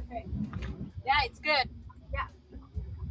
Good job. Hey, congrats, you guys made it such good time. Oh my God, guys. What's the race score? You guys. I mean, it was like right at the beginning, not even like 1 hour. I barely reached 7 knots. And you guys were cruising at what? 7.5? Good? As soon as you guys put the sail up, I turned to Lauren like it was 15 minutes. I was like, I gave up. what's it going? Good job, though. The first one, yes. Second one, no. What about you guys? We lost one big fish, though. Yeah. It was huge. It's either a marlin or a swordfish. Not a good video of it, though. We made it in just before sunset, dropped anchor, and it honestly felt surreal. Just our small circle of boats and friends out here together. We were sheltered behind a little reef, 2 boats on moorings, 2 anchored, all within calling distance. We celebrated Tara's birthday that night and started mapping out the next day's plan to explore the pass we'd just navigated in. It was completely different from any pass I'd seen before, and I was excited to get underwater and see it up close.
So we just did a beautiful dive over the pass, really strong current, and we did the incoming, so it was very clear, lots of sharks and fish. Inuka has already left. We're going to go to the other side of the island, and I was about to pull anchor, but there's a squall coming, so I'm going to wait for the squall to pass, and then I'm also going to head over to that side. I know Isla is coming, I'm not sure about. I'm gonna get to explore somewhere else, and it will be on no shark probably.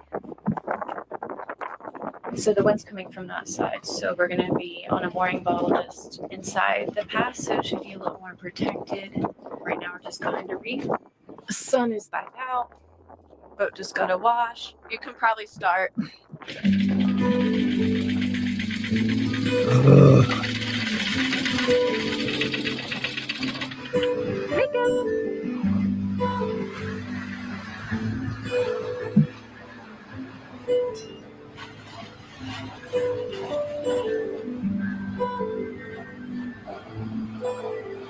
After reaching the other side of the island, near another pass, it was time to explore again.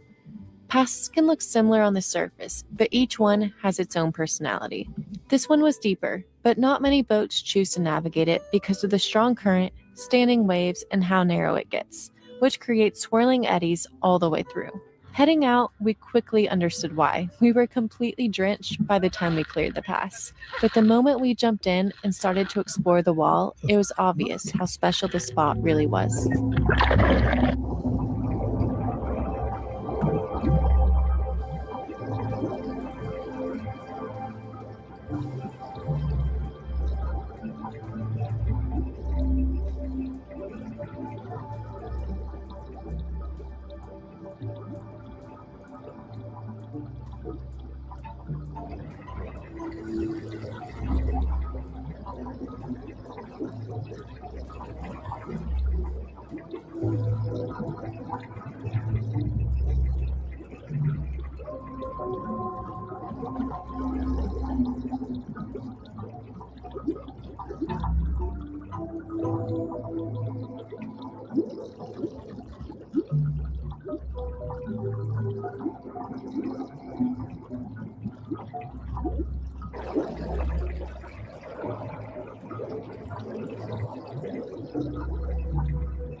So we moved to this pass. I'm clearly suited up, and we're about to go dive this pass. The current rips more than the other one almost. It's super narrow with eddies. We actually dived it yesterday, and we're going to go back today with a little bit more current, so see how the sharks interact and how the wall is.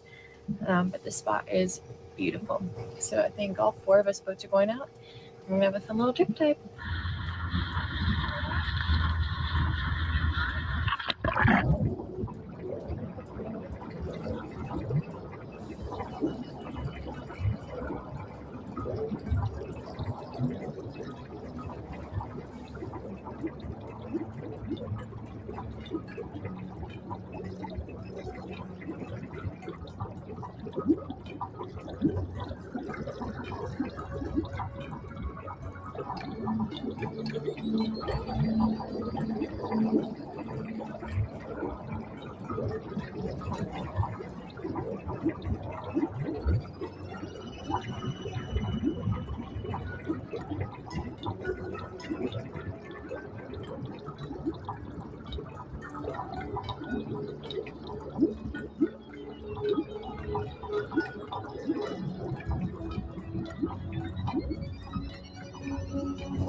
Vacuum sealed tuna.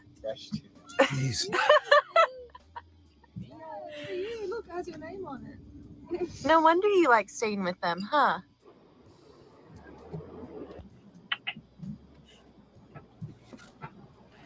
Good morning. It is hazy, but very calm today. It's beautiful. We've dove the pass, had the bonfire night, and we actually had a girls' night last night on Sol de la Mar, which was fun.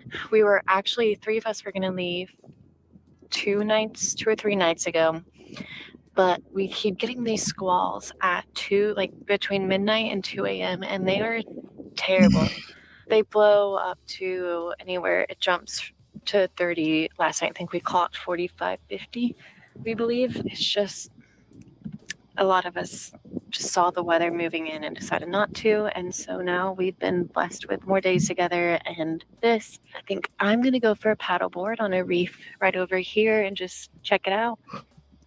I've actually changed plans, and 2 of the boats are leaving tonight to go to one atoll, but I'm going to be going to that atoll later on in the year. So I'm actually going to stick with Lulu Tau, the other Beneteau 50, and we're going to sail tomorrow morning. So I'm going to go for a paddleboard and probably check the hull to make sure, see if I need to scrub it or not. I might need to get spinnaker stuff ready. And if we have time after that, get the foil out and play around with that. It's just going to be some prep. It's been a lot of fun, but just downtime fun, nonstop. I went and started learning how to wing foil on the beach. I probably should have taken my GoPro and just placed it on the beach. But little things that don't always bring out a camera, and we keep having these little meetings from boat to boat to figure out what our sail plan is.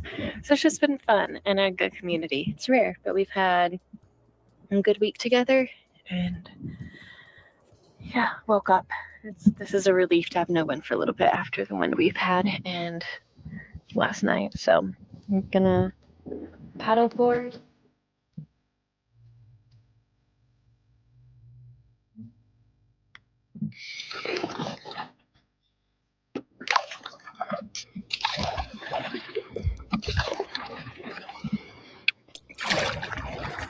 Can definitely see fish down there, but looks pretty dead.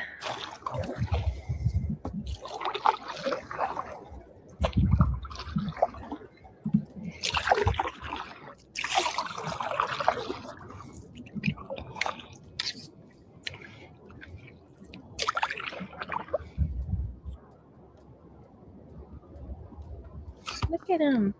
Those are all parrotfish. They eat parrotfish here, so I could technically get dinner. It'd be easy. This is really pretty, just from the top even. The structure is insane. It's sad that the pretty spots are dead, but the structure is just unreal. And I'm pretty sure I'm about to get a squall. I'm gonna get in the water anyway, so it doesn't matter. You and sis are wakeboarding now. I'm gonna scrub the bottom and then I'm gonna wakeboard as well.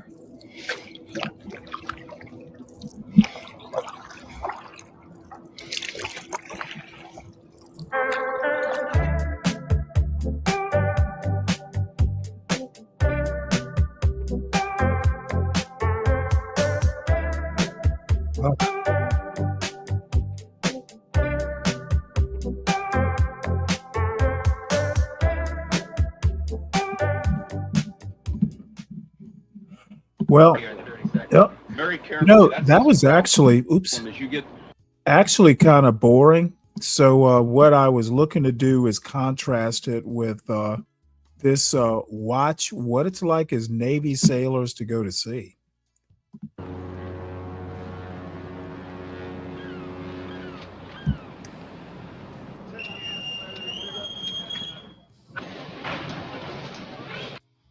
Oh, and by the way, the link is pinned. I'm trying to get the link to drop automatically, but can't figure out what I'm doing wrong. But anyway, hit the link if you dare.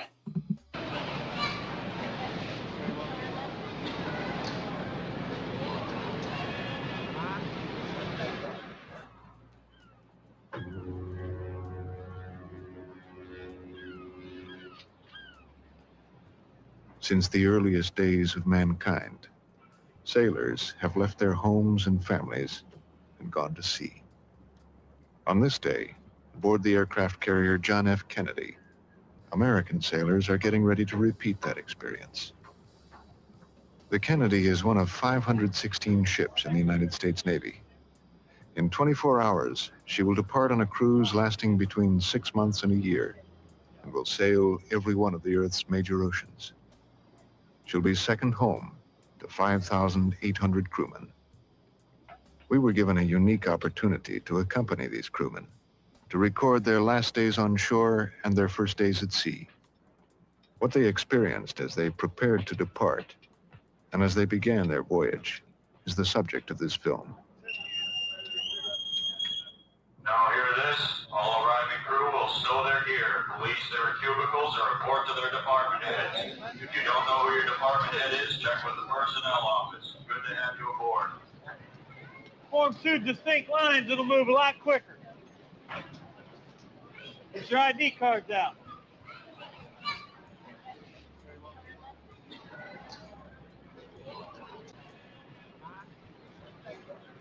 Just come by, go ahead. Thank you.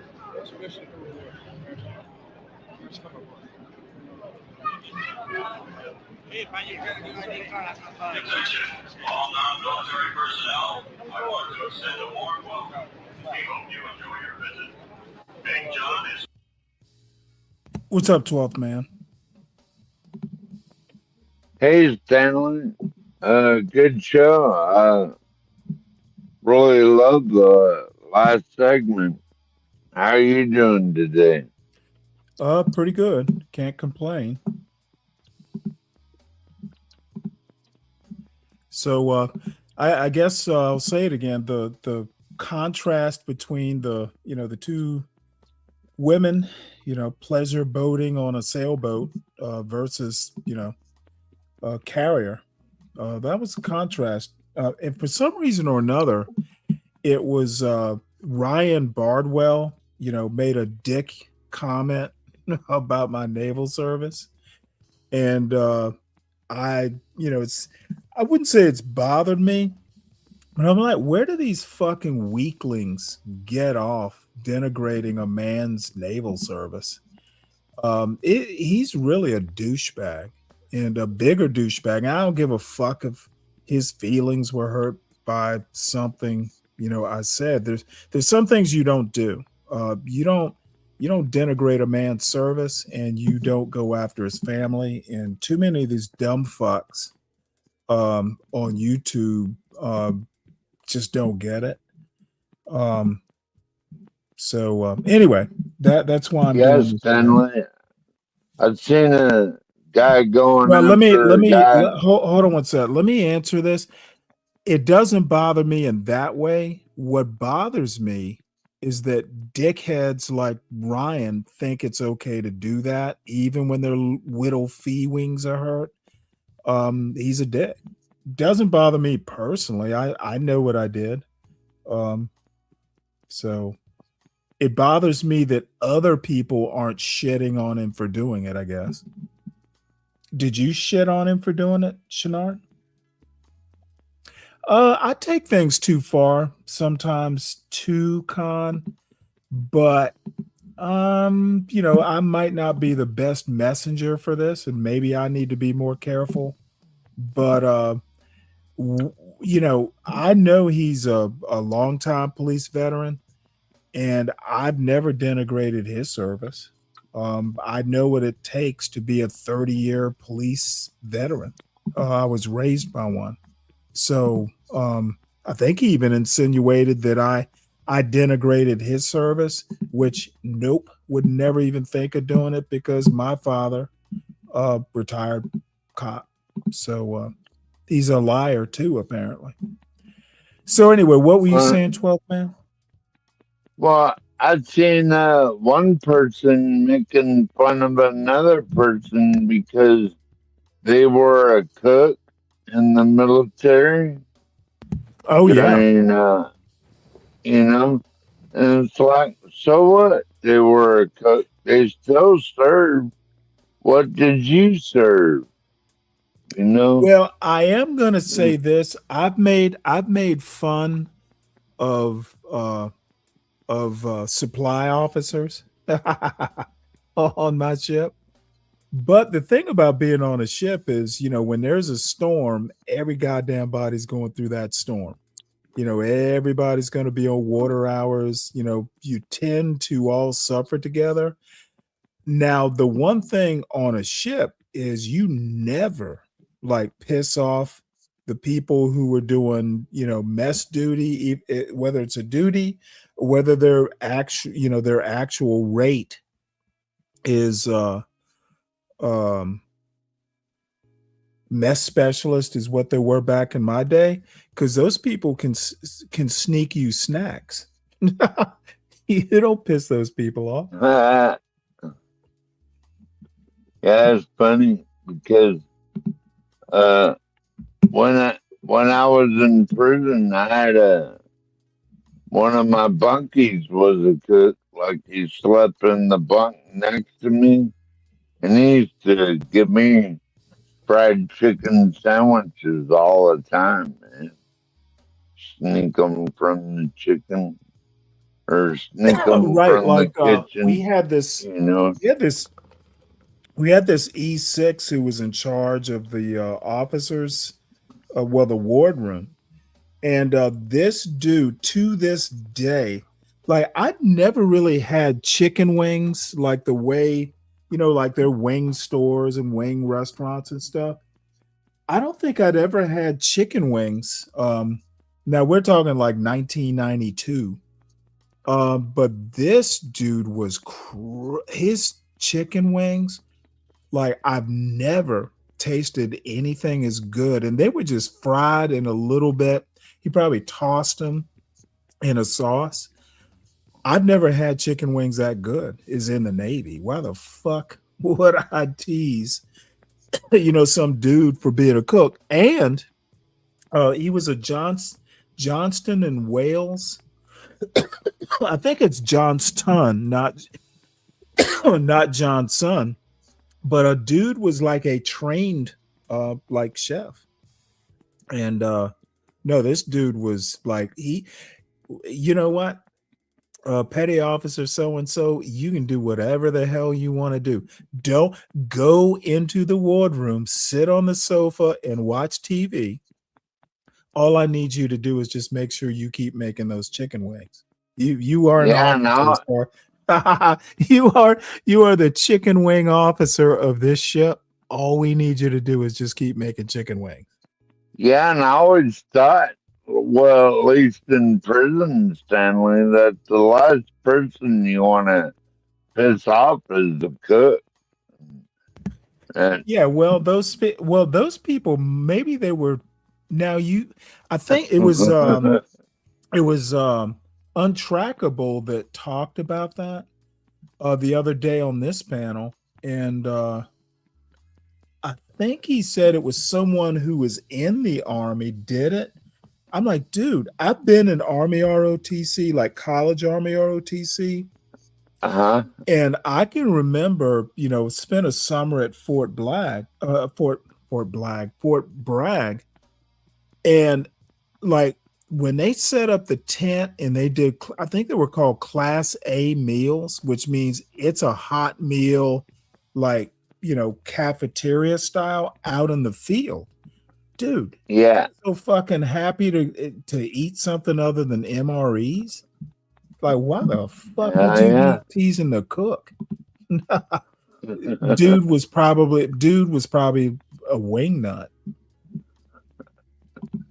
Yeah, that's crazy.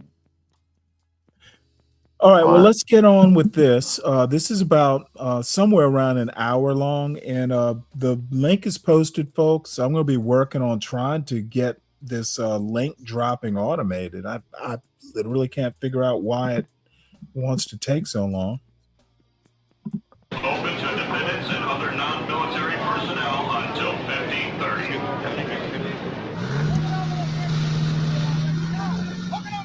It's everything from toothpaste, stereo equipment, paper plates, toilet paper, repair parts for the aircraft and the ship. You name it, we've got it. Get stuff right here on this pallet. The other day we loaded 500 cases of beer on board. Once we get out into the Indian Ocean and we're out there for a set period of time, each man on board is allowed 2 cans of beer for the whole deployment, which is going to be 7 months long. Yeah, you're given 2 cans of beer per 30 days. I've done that. When I was in the Persian Gulf on my first deployment, I forget how long we were even in the Persian Gulf. It was at least 3 months, maybe 4. And what we would do, there was a Japanese like supply ship that was part of the coalition forces. So we would just tie up, it was in the middle of the Persian Gulf, but you can tie up 2 ships and then throw a brow over. And we used to call them Steel Beach picnics. So the food service people, the mess specialists would fucking set up grills and do like Mongolian barbecue. And we would get 2 oil cans of Foster's. And if you hadn't had beer in like 6 months or something like that, dude, I remember I was officer of the deck pulling away from that ship, and I'd had 2 oil cans of Foster's. And you know what? I never drank at sea again. It was like, dude, I just couldn't, it's kind of funny when I'm around water, I can either drink or I can fish. I can either be on a boat. I can't do both because dude, do you know how fucking easy it is to fall overboard if you're stumbling around? Yeah. Dude, I have literally never been drinking beer and fishing. I don't do it. Even today. Yeah. That Well, shit's dangerous. alcohol and water don't mix. Everybody They do not knows mix that. in one little bit. They don't fucking mix. And it's that one time. Now, if I'm not gonna be, in charge of something, yeah, I'll drink my little 2 oil cans. But yeah, that's what, it was actually really cool times back in the day. Foster's is No, kind they of do not. They nasty do not beer. serve grog. They do not serve grog. At least as far as I know. Let me tell you one other sea story. My second deployment, we were in the Red Sea, and we were in coalition with an Australian destroyer and a French destroyer. And for some reason or another, we did like a little officer exchange. Like three of the junior officers from my ship went over to the French ship, and we used to do that every now and again. Well, on the French ship, they fucking drink wine with dinner, and I was hoping my captain would pick me to be one of the junior officers, but I kind of knew he wasn't going to do it because my clearance, my job, I kind of I had to be there. I couldn't really, I needed to be there because you never know. And I have a story that one time that I wasn't there, they sent the shore patrol to find me. It's like, we need you back on the You got lost, Stanley? No. They just needed to find me. There was something that I needed to deal with. I was in charge of the secure communications and the hardware and all that stuff. And CENTCOM, the CENTCOM that exists now, they did a crypto change. They did like a theater-wide crypto change. And Oh, wow. my I boss had don't know told the what that captain, is, but go ahead. well, the secure communications, you got to encode all that stuff. And I mean, you got to have code books. You got to have, there were like kind of punch card things. Basically, it's to encode the communications. Anyway, they did a change like at midnight, and they just said, we're going to do it. It wasn't planned or anything. And my boss had told the captain, we don't have the shit. so my captain was like, go find Mr. Cross. Well, it turned out that the little E3 that my boss asked didn't have it in his little duty safe. Like, there's small safes. So you just issue enough crypto stuff just for the watch. You don't give them like a month's worth of crypto. That's need to know.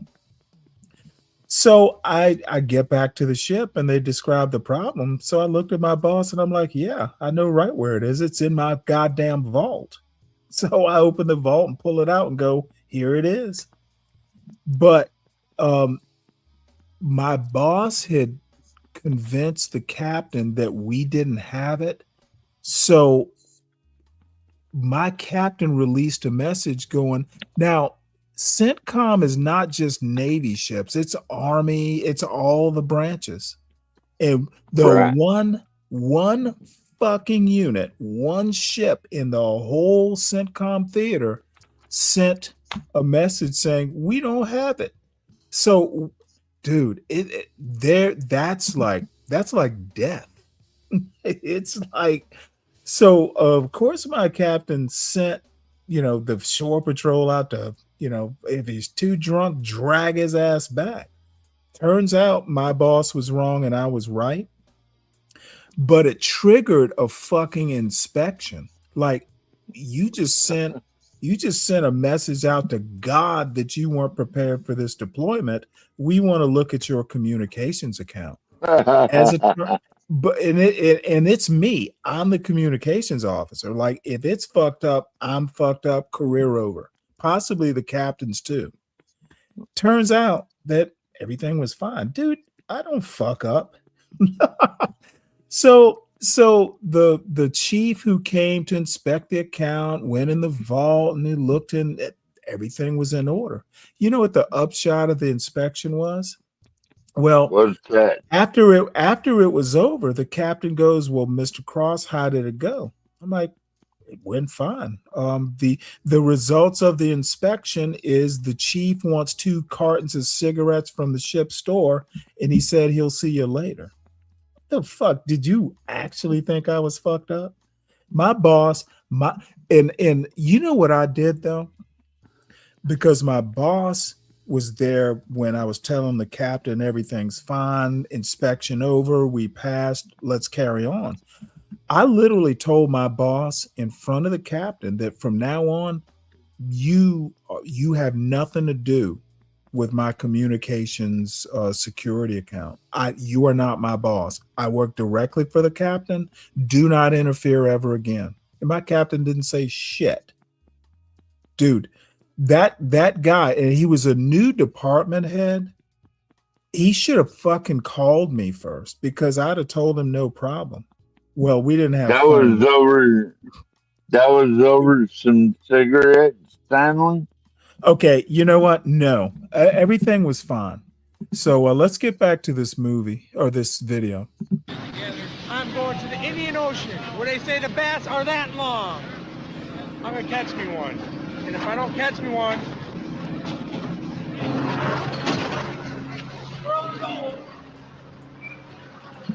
all personal possessions must be stowed either in your locker or under your bunk. Whatever doesn't fit must be off the ship tonight. For all duty section sweepers, man your brooms to begin a clean sweep down of hangar deck from fore to aft. Oh, wow. It's not happening. There ought to be 30 people out here. What is this stuff doing here? Oh, shit. Got an 05 going. What's wrong? Civilian types.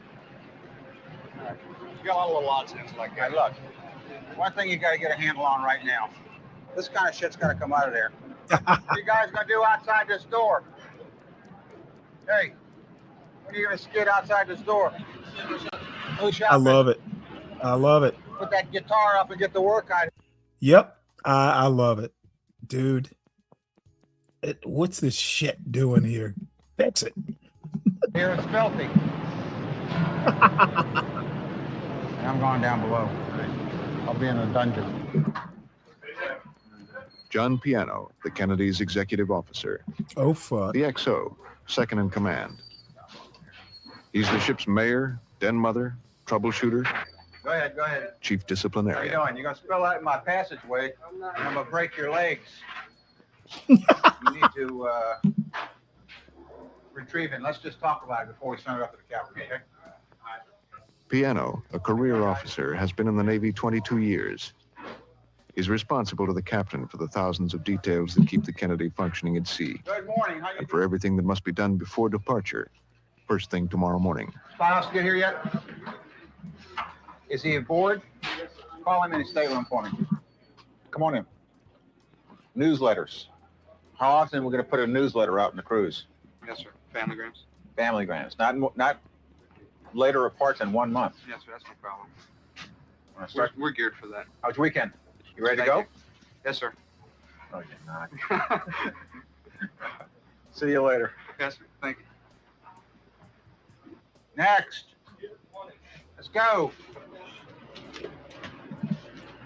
Turn around.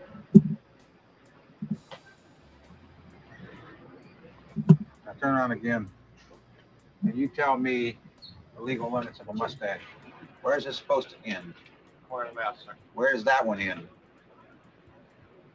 Slow, sir. Try them again. Yes, sir. Get out. Next. Handkerchief. Marginal on sideburns also. Oh, is that the command master chief right there? Earring. An earring. Yes, sir. Get control of him. Yes, sir. Dismissed. Keep him moving, master.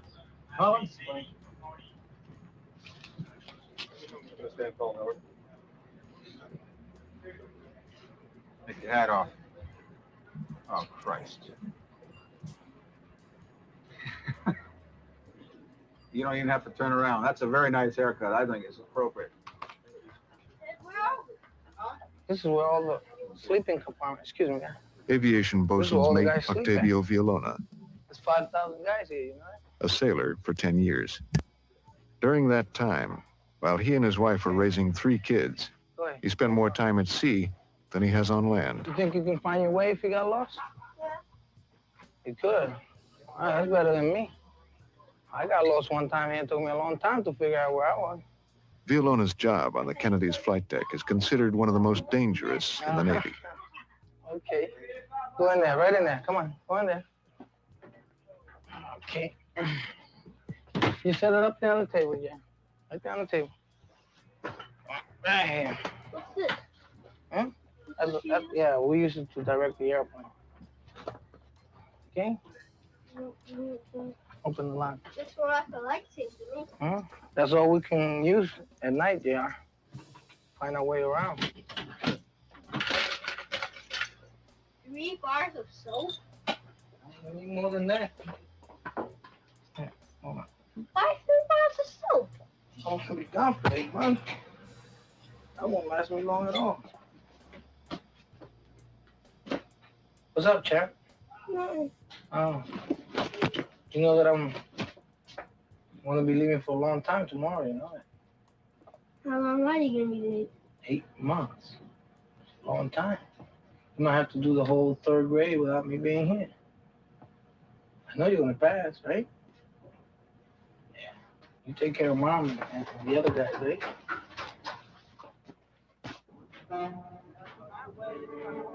Aircraft carriers never sail alone. The Kennedy is supported by a battle group, in this case, 9 ships, one of which is the Yarnell, a guided missile frigate. A supervisor in the Yarnell's Combat Radar Center is 28-year-old Scott Gordon. This is the first time he's had that responsibility. Permission to come aboard, He's sir? taking some clothing aboard now, so he'll have more time with his new wife, Shim. They've only been married for 2 months. All right, well, this is where I'm gonna live out of for the next 6 months. Somehow. I'm gonna fit all this stuff in here. And I had to explain to my folks one time about sleeping on top of your clothes, you know, because it's all stored underneath your bed. And it's kind of a hard concept for a civilian to understand that you have to pack all of your belongings under your mattress. How do three guys jump out of bed all at the same time and be dressed Very out of here in carefully. 30 seconds? Very carefully. That's a problem, is you get this little cubicle, as they call it, and you've got, 6 people that live here. So you have to try and maintain a friendly status with everybody. In my naval career, I don't think I've ever met anyone that likes to depart on a 7-month cruise. I'm sure you all have plenty of personal problems at home, plenty of emotions in your mind as we depart. However, we're flying $25 million airplanes, and we got lives at stake. There's no time starting tomorrow to be worrying about mama and the home front. I do not want, or nor can any one of us tolerate any mental lapses causing accidents or fights. I look forward to seeing each and every one of you on May 4th when we pull back into this town. With all your limbs and your big shit-eating grin on your face, because you know you chalked another one up. Division officers take charge and carry out the plan of the day. The flight deck is in a little better shape, believe it or not, than the hangar bay. The flight deck has come along out there. I'm sure there's still a lot of BBs there, but we've got to get hot on the hangar bay. All right? Mike's going to tell you what we need as far as working party, but we got to get hot into the corners, on the ledges out by the elevator wells, pick up the trash, get the stuff put away, and we're going to need some air wing help on this. So a list of about 25 people. I'd like that in progress as soon after this department head meeting is over with as possible. Item of interest, we've got the helos coming aboard today at 1500. That means that the flight deck has to be sterile. To ensure that that happens, I want Air Wing to give me at least 25 people for the flight deck for FOD walk down at 1300. Go get it. All right, I'm satisfied, I guess. Monique, I'll be going ashore. Probably stay there for dinner and be back about 7 o'clock to stay the evening. Keep a taunt watch. If anything comes up, don't hesitate to call me at home. Okay, see y'all later.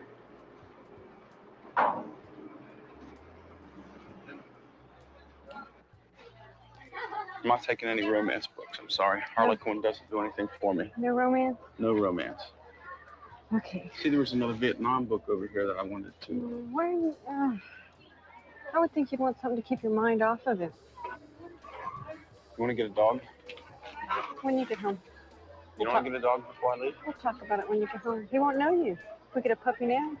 That's true. Of course, now he'll be house trained by the time I get back. The swing is ready. I want to go fix the car, okay? Whenever he goes, the car always breaks down on me.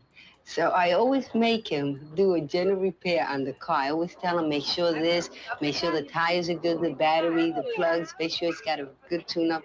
He does a hell of a job with the car. You gotta learn this, Junior, because if mommy take it to a garage, it's a lot of money, right? But if you do it, all you gotta do is pay for the parts.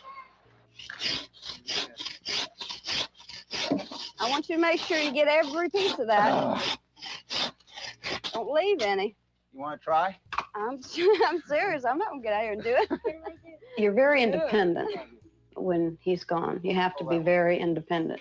You have to know how to handle yourself and take care of yourself and your family, and not to depend on your husband. And that makes it very difficult. I'll be sitting by the fireplace thinking of you. I'll bet you will. What kind of civilian clothes do you want to take? All right, I want to take the majority of my civilian clothes. Why? Oh, God. Why? Because I'm going on Liberty, that's why. Oh. Okay, so I gotta, now let's get my shoes. I need some shoes. Why don't you get them? I'm tired of getting it for you. Wait a minute, Shim. Get my shoes. Scott, All right, I'll get my shoes. it's hard for him sometimes. He doesn't want to get real emotional. How are you going to fit all this stuff in your seat? Well, Shim, I may not take all this stuff, but I want to get it out, and I'll decide what I want to take when I want to take it. All right? Sometimes he gets very hard, So I need those. and you'd almost think he was cold. You don't want to make me happy that you're getting underway, do you? You're starting to. Well, It's, I think, his way of mentally preparing himself and emotionally, because he's got to go in front of all these other guys and not be a crybaby and say, well, guys, I left my wife. We're here to do a job. Let's get going. And kind of give him a little pep talk. gloves. I gotta have gloves. Can you believe that? Going to the Middle East, I could have gloves. I know you have to get mentally prepared. I know you have to get psyched up to go. But I got to kind of get psyched up that you're leaving. There's a lot of stuff to put in there.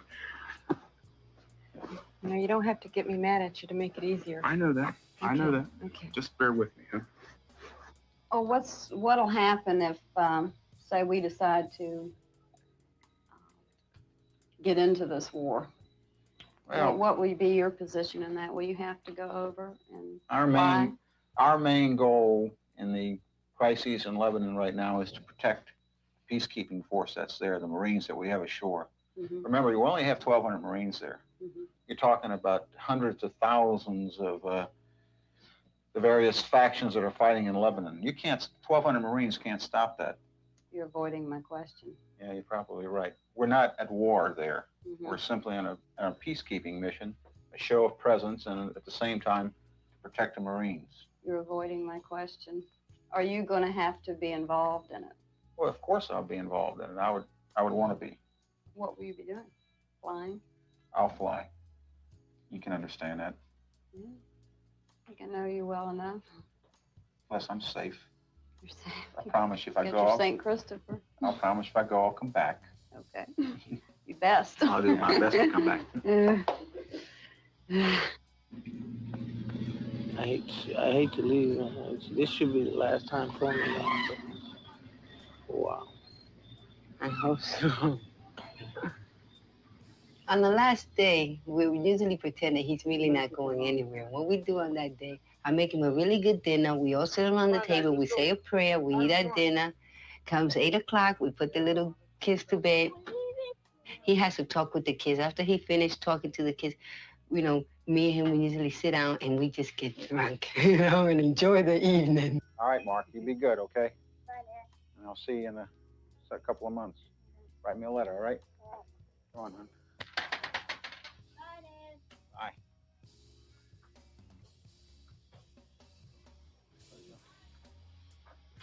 Well, this is it. You got it. Hmm? I knew. Back door for me. Good job. Horse.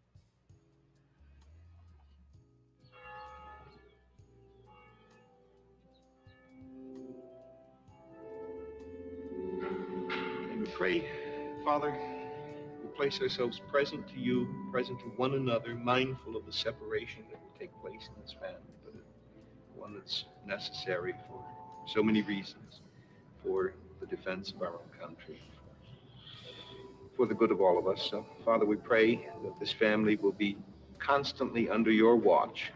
Always at sea, let this family be mindful of him and him be mindful of their family. Let them be together in spirit. We pray in Jesus' name. Amen.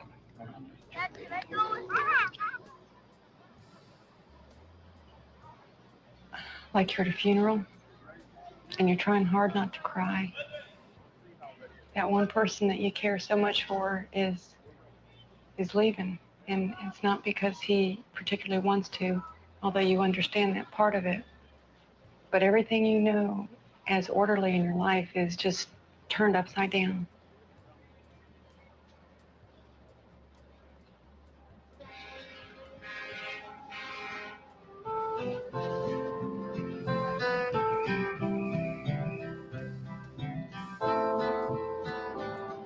You gonna be good? Yeah. We're here on the shore. We've been here before. My kids, my wife, and me. With kisses and sighs. It's time for goodbyes. It's never been easy to leave. And I tell my kids that I love them as the time draws near to part. I say, you know, your daddy's the same, but he carries you along in his heart, in his heart.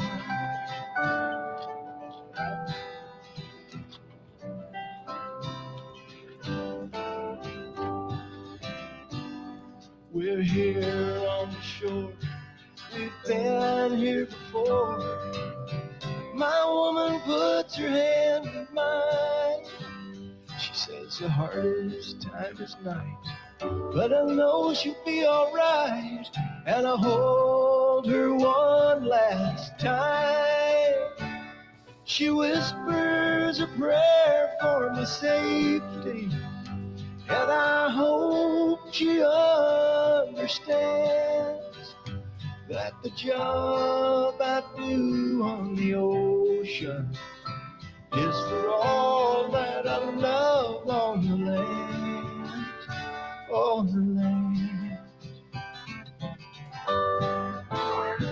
And believing is never easy, for tomorrow is always unknown. With the pull of the tide and the stars as our guide, the sea is my second home. Where are you, Joe? Hey, Master Chief, let's get the civilians off. None of this huggy kissy over here. We're gonna get them off the ship. All civilian personnel, please disembark the ship. What's up, Sion? The hell you watching? Some a Navy movie?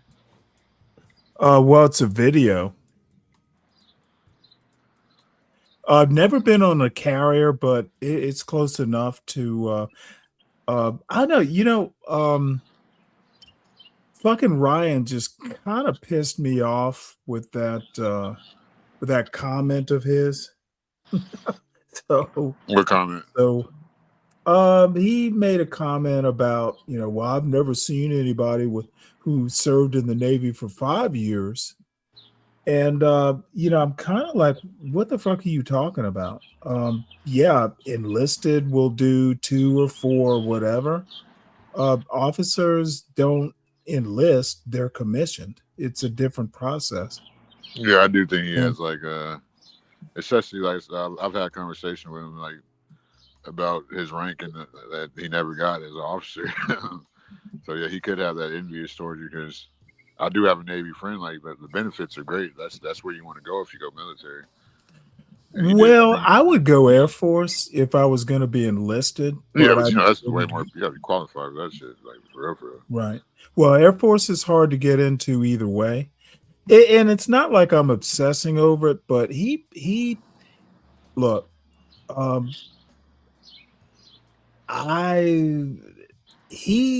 don't know. There's something that just doesn't compute.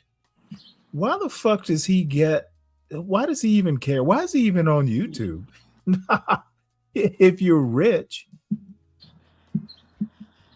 But anyway, it's not that big a deal. No, just made me think. I don't even miss the Navy that much, but I also have a buddy of mine I've known for 30 plus years who just retired as a 3-star. So, I'm just kind of thinking about the Navy. I don't miss it, but shit, I'm old. Sometimes you reminisce. Oh, yeah. You ain't that old, man. You're as old as you feel. Oh, I feel good. The only thing is anyway, it's deploying, like preparing for a deployment, and like I remember on my last deployment, uh we had a piece of equipment that we couldn't get underway without. So I literally had two of my leading petty officers. Our deployment started 2 days early. It was me and these two petty officers. Our deployment starts. Kiss your your family goodbye. Your ass is going to be here 2 days early because I'm not going to be the one to tell my captain, fuck, we don't have fresh water, motherfucker. What'd you We do? will 6 fix it. or 8 years? I did 5. Oh, you did 5. Yep. It was basically it was like 4 and 3/4 or something like that. Yeah, that's what one of my best friends did. He went from like 2009-10 to like 2015. Right. There are in once you get rank, it's not like a strict, at the 200 and at the after this day you're out. Shit, I didn't even count I was inactive reserve. So every now and again, I'd have to do something or another, but I didn't even count the reserve time. Anyway, it doesn't really matter. I did Ryan as a police officer, served his country and definitely his community, and I don't get the vitriol. I get But it because it he is never, he it never, is he what never it is. ranked up. He never ranked up. That's a him problem. That's what it's, that's what it's all about in the police force. You know that. You gotta get. It's just like being like. Well, Yeah, it is. You gotta. is it though? Yeah, because you gotta become a sheriff. Fucking what else is that? Well, What no, it deputy, doesn't. At least look, captain? my father retired as a precinct captain. So he got rank. Exactly. As a matter of fact, he got a fucking dude. He got a lot of rank. Come on a little Savannah, Georgia police department.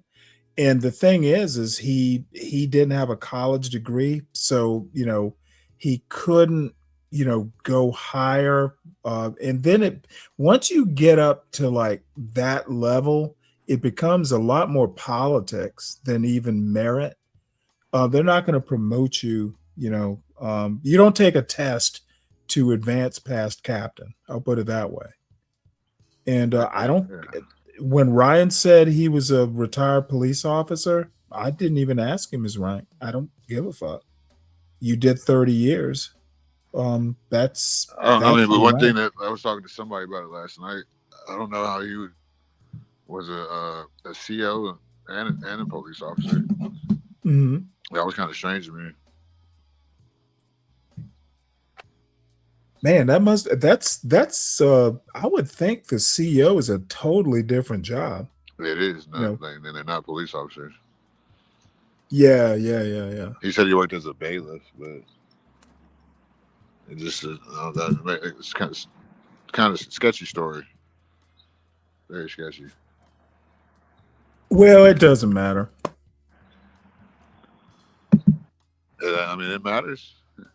Maybe he's hating on you because he probably can never be a police officer. He's probably mad he didn't go to the Well, Navy. He probably was a CO for 30 funny years. enough,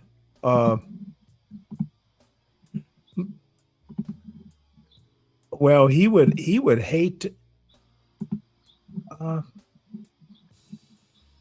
hold on one sec. I got an echo somewhere and I don't know where.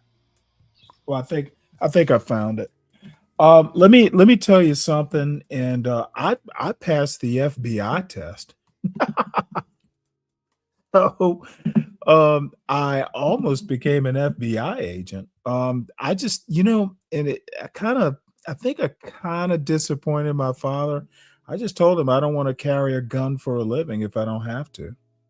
And that was that. But it's one of the hardest it's one of the hardest tests, period.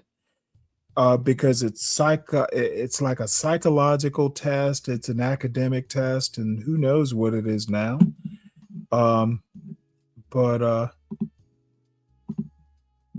I didn't want to be a cop, basically.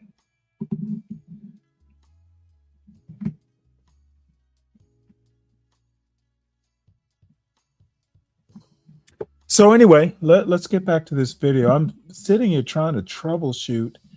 I got my little Nightbot to do something.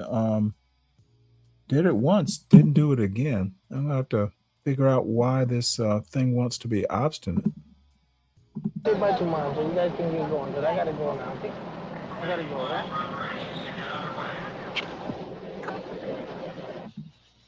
Oh, I see what that is.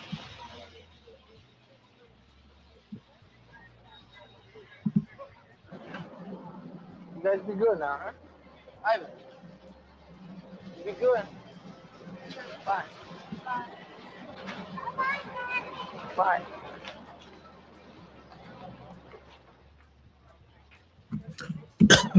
Hawaii Division, let's go. Call up for quarters right over here. 2 ranks. Quarters. Square your hat away. We're all disconnected. Everything's ready on the hangar bay to get underway. Oh yeah, we're ready to cast off lines. Your call. What I mean is just, put the jack staff down, the guardrails, the nets, and just make sure the night check you got your gears before you go down. How many of you ready to go to sea? I am, sir. You're lying too. No, sir. Okay, release your cap brake. I used to like to go to sea, to be honest. Release. Fast. 7 months, 2 weeks, and 8 hours before another line goes over. Ship is underway.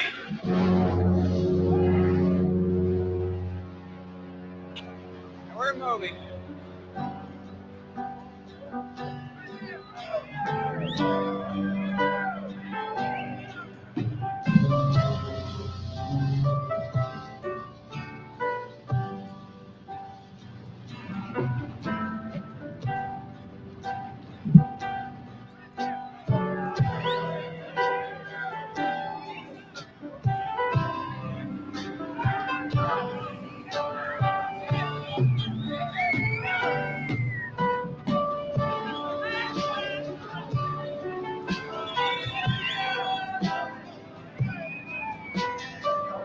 The last wipe on the edge of the pier.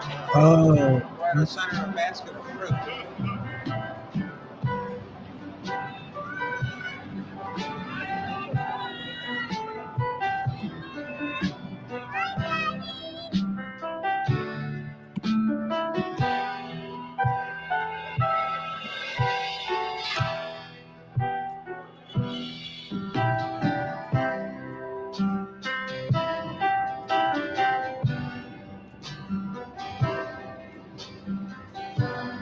And I'm out here on this mighty ocean. Oh my Lord, who knows? Who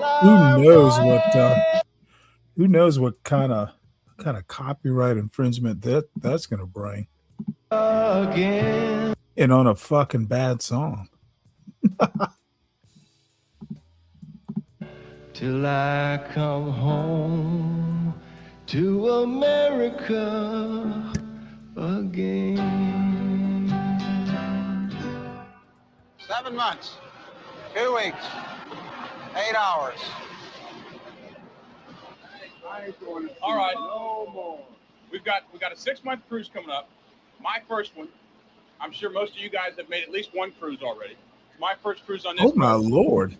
Motherfuckers are first class and has never made a cruise? The fuck?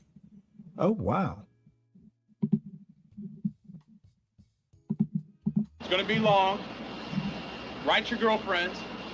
Got to keep a good attitude and then be over real fast. Before you know it, we'll be pulling back in. I would say the toughest thing about the separations and the toughest thing about being a sailor in the Navy at sea is the Oh my goodness. concept of emotional instability. I can't promise any of my men. You know what? That's an interesting thing.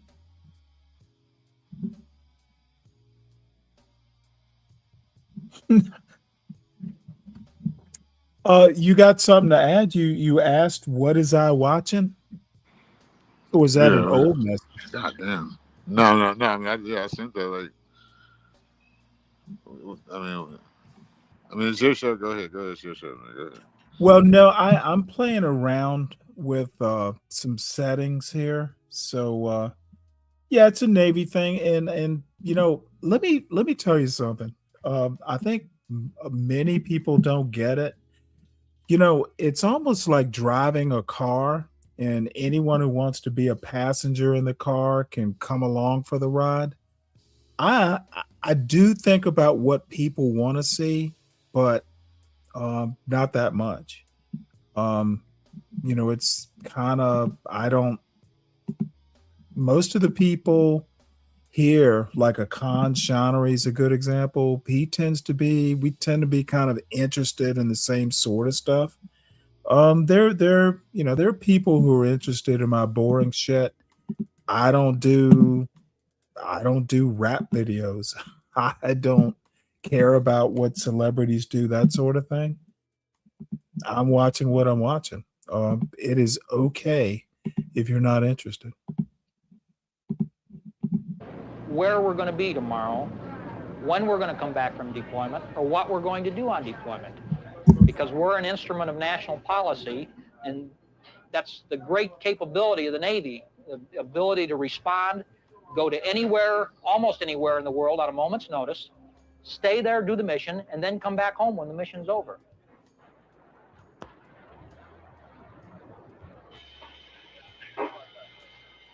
A 205, 206, this is X-Ray Tango 1, standing by for control.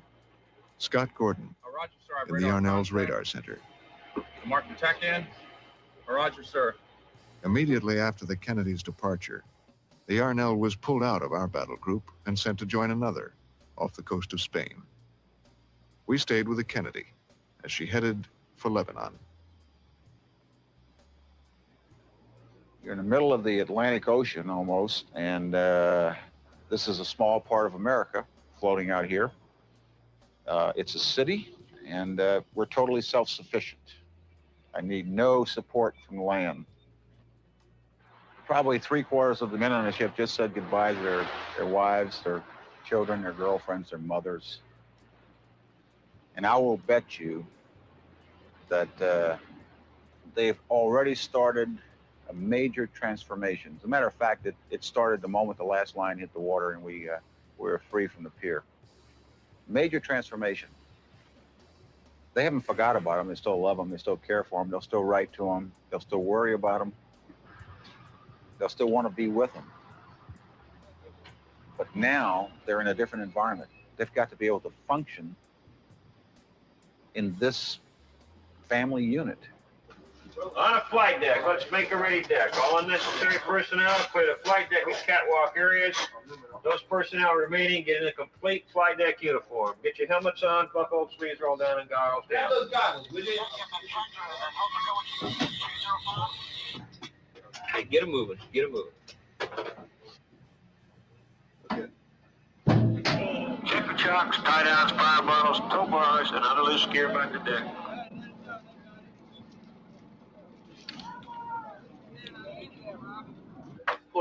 Helmets on a buckle, sleeves roll down and goggles down. Visitor to port catwalk, get below now. Keep your eyes on. Yeah, CK, I've been on a carrier, but I've never been underway on one. So the reason I'm watching this is I got triggered by Ryan Racist and watched a sailing video with a couple skinny white girls, but they were kind of cute. Did you see that gay shit he had on his page? Whose page? Ryan? Ryan? Yeah. I've never. You know what? I know he has a channel. I'm not subscribed. I have no clue. Drop the link in the back. We can have a look at it. Is it something about me or you? No, it's old. Oh, who gives a fuck then? Ryan is his own problem. Is it something about hats? Is it something about hats? Just put the link in the back. We can have a look at it. But I'm not that interested in like a beef or a running battle with him. Me either. He's not that big a deal. He and his money will be happy, and you know, happily ever after they shall live, I guess. CK, if you got any good sea stories, hit the link. Because I've never been underway on a carrier. What the fuck is this? Damn, I'm broke part 2. Oh, wait, what is this? Okay. Should I show that? Is that a mannequin? It's pretty good. Nah, I'll pass. I don't want to see this shit. I wouldn't. No idea. Well, let's see what this is 13 years ago. Oh my God. Yeah. Okay, well let's see what's on here. So this dude 13 years ago, let's see. Bee Gees, Cat Stevens, Huckabee, Laura Loomer, Lester Summerall. Damn, I'm broke part 2. Okay. Nothing to see here, I'm afraid. He can he can keep that shit. Did you watch any of this? Yeah, we actually reviewed it. Who? When? On my show Last night. You know what? I was watching and fell asleep, so I didn't see that part. Was it some funny stuff? Yeah, it's what, the whole show? Yeah, the whole show. Yeah, we just reviewed it. I couldn't believe it. And Con Shawnery's seen it because he's the one who reminded me. Because it was like one of those things I saw before, but it was like I'll try to let it escape my memory because it's so fucking weird. Okay, well I don't need that. Dude, driving a forklift on, oh my God. You know what? I don't even want to know about that shit. Now I will have to ask you this question. Did you ever have to go out on a lift? Because you'll have to tell me, CK.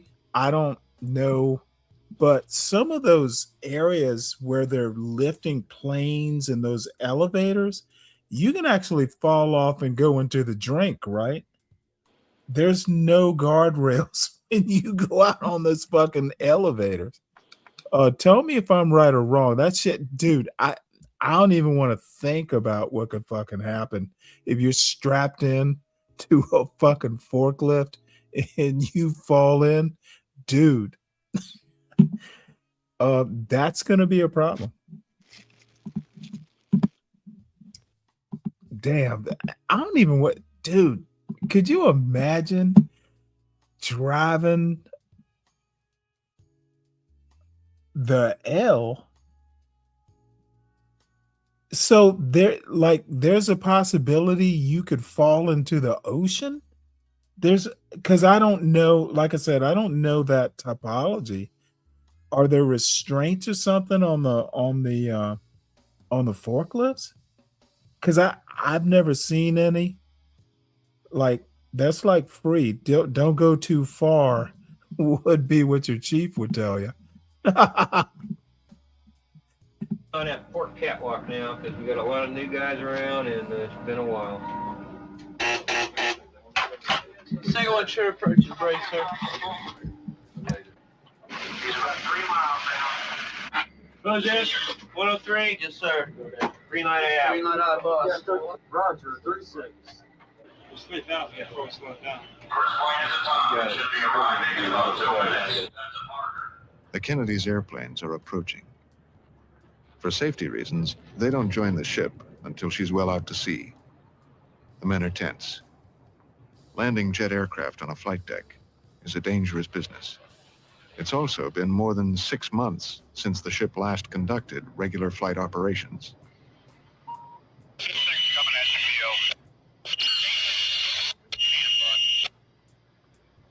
Lens on. Lens on, sir.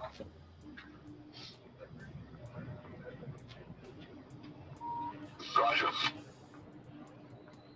Ooh. I know it came up and Write it, John boy.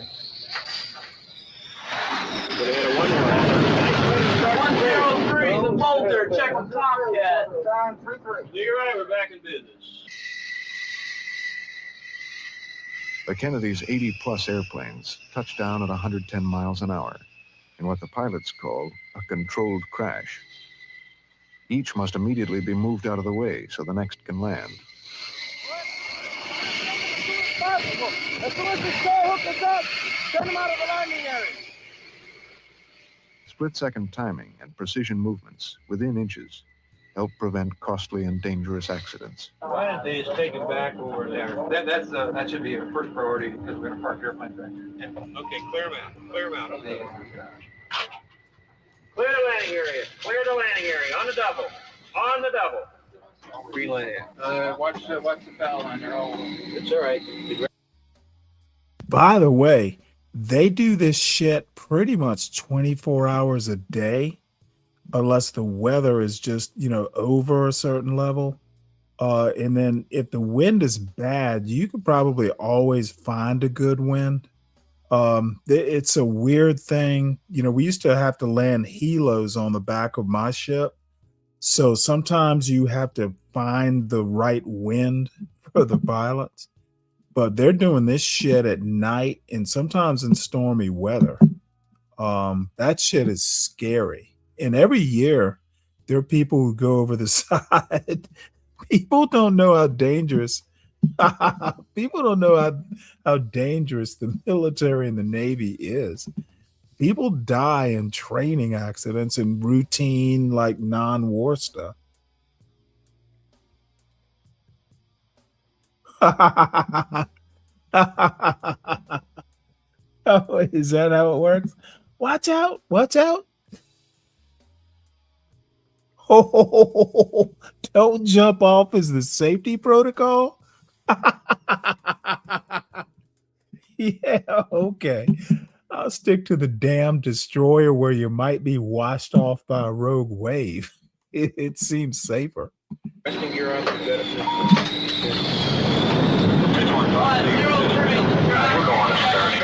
Bridge profile and the name on 103. Clear day.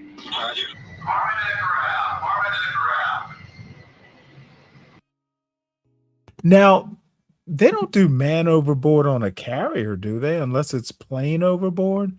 Usually there'll be a rescue destroyer right outside the carrier's wake. So the carrier doesn't have to turn around. There'll be a destroyer or, small boy, there. And I've done carrier ops, but it was, escort, carrier escort, but never like in a real, like, battle group. But every now and again you have to go practice with the carrier in like the South Atlantic, just to keep up to speed and practice. And I can tell you right now, when that carrier does a fucking 180 in the middle of the night, you know how dangerous that shit is, because you're in specific stations around the carrier. And if you do a 180, you got to figure out how to keep station, but in the reverse direction. And if your shit is off, dude, you can run into another ship. That's how fucking dangerous it is. Prison 103, Combs. See you, Handler. Let's put a tractor and tow bar on there. They're having trouble configuring a dolly, so we'll put tractor and tow bar down there.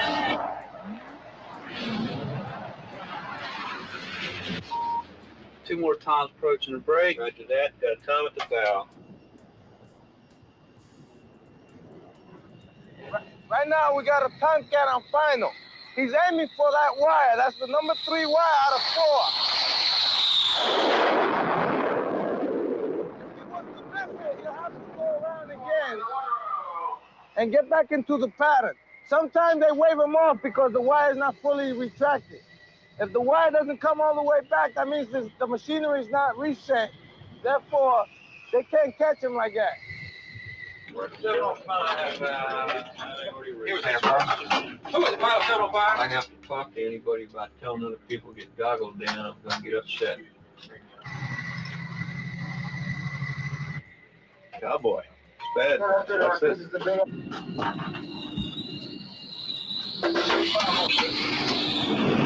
104, touch and go. Check the Tomcat.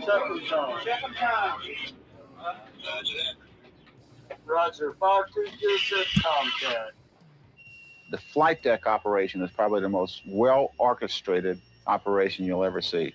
We do everything that a major airport does in a compressed time in 1/100th of the space. And we do it with the average age of 22-year-old kids up there. Yeah, that's the amazing thing about the military is the amount of responsibility you get at a real young age. You got motherfucking like 19-year-olds fucking managing millions of dollars of equipment. People can lose lives, limbs. Dude, it is, but you know what? That's a testament to what 19-year-olds can do. I know what they can do. And it's sometimes it's poetry in motion. Well, you know what, CK? They also don't know how small it is.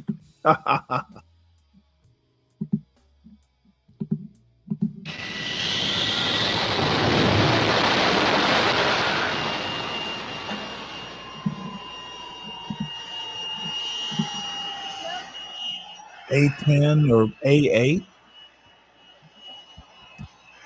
I mean, you're talking about on a 1,000-foot by 350-foot ship moving 40 or 50 airplanes at one time. Have them aircraft turning on one end, refueling the other, maintenance in another spot, all at the same time. This is the guy that just did a touch and go. He's a switch. What's his state?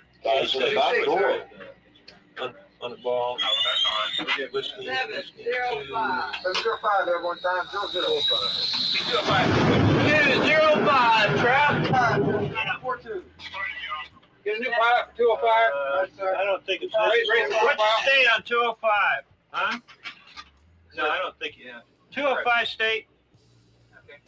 205 state. 6. No gas. He's good. No gas. Stand by. While airplanes land above, the 2,500 men of the ship's company keep the Kennedy functioning. They also provide all of the services of home to the 5,800 men who live here. It's a complete city. We're not picking up, Master Chief. Yep. Let's get it really hard tonight on TV, and I'll hit it at the department head meeting. We're not picking up. I'm responsible for the well-being of every man on this ship. Yeah, that's they the deserve suppo. everything I can do for them. It needs a little more attention. Shit, my Make bad. their That's the time at XO. sea as bearable and as pleasurable as we can Oh, that's weird. Usually the XOs are SWOs, surface warfare officers. Interesting. possibly make it. Any clog things? Yep. All right, this kind of stuff will be taken care of. I'm extremely proud of the association with these people. I'm not sure they like me. Okay, that's a perception. What the hell is that? Get your jacket on and get to work. But they know one thing. not supposed to have this in here, are you? I'll look out for their well-being. Are you the PPO? I'll listen to what they have to say. All right, and answer questions when I ask you a question. If I don't like what they're doing, I'll tell them. I'm a hard ass. If they fall off the proper track, I'll smack them back on. They know that. You pay as your nickel and you get a nickel's worth of bubble gum. Well, why not? You've been aboard 2 days now. It's time for you to get your guys, get some locks on the locker so people don't go in there and take their personal property, right? You glad to be back? No. You'd rather be at Whidbey, huh? So would I. It's a nice place, isn't it? Uh-oh. They must have heard me coming. How you doing, guys? They have very little privacy on board. Who taught you how to iron? Your mother, huh? Tell me the truth. Your mother taught you how to iron, right? You know, we're shipmates on board here, and you've got to take care of each other. You know what happened if a fire were to break out and you didn't hear the call? Not just when you go ashore, the buddy system. On board, help each other. You might wind up dead. We don't want that to happen, do we? This is our home. This is where you live. This is where you eat. This is where you go to church. The doctors on board even make house calls. Everybody on this ship has to work together.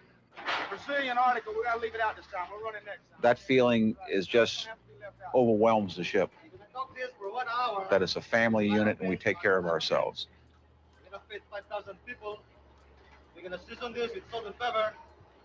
We try to make the areas that they can go in for some meditation, some quiet and privacy is as comfortable as we possibly can. But you have to remember something though. While you're trying to give them all this quiet and privacy and solace and everything else, there are airplanes landing on your roof.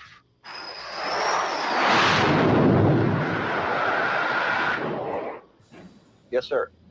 I've got Oscar standing by on the fantail. I'm talking to him on the radio, and they're ready to throw it. Waiting your call, sir. Put Oscar in the water.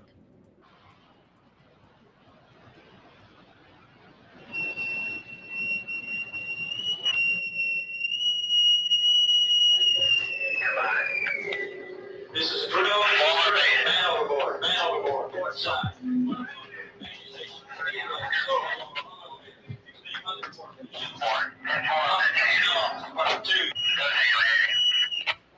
Diploma 5, Oscar.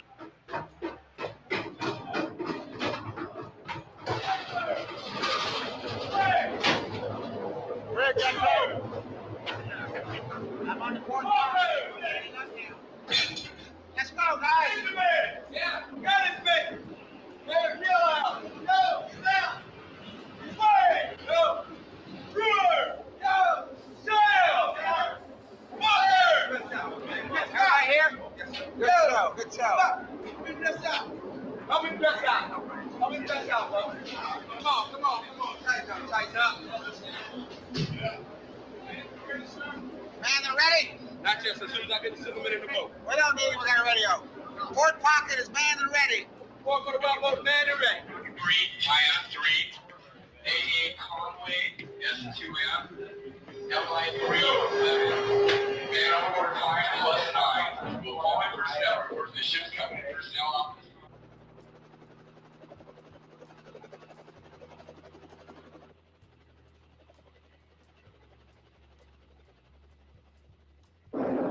Hey, nice job, guys. I stand by here.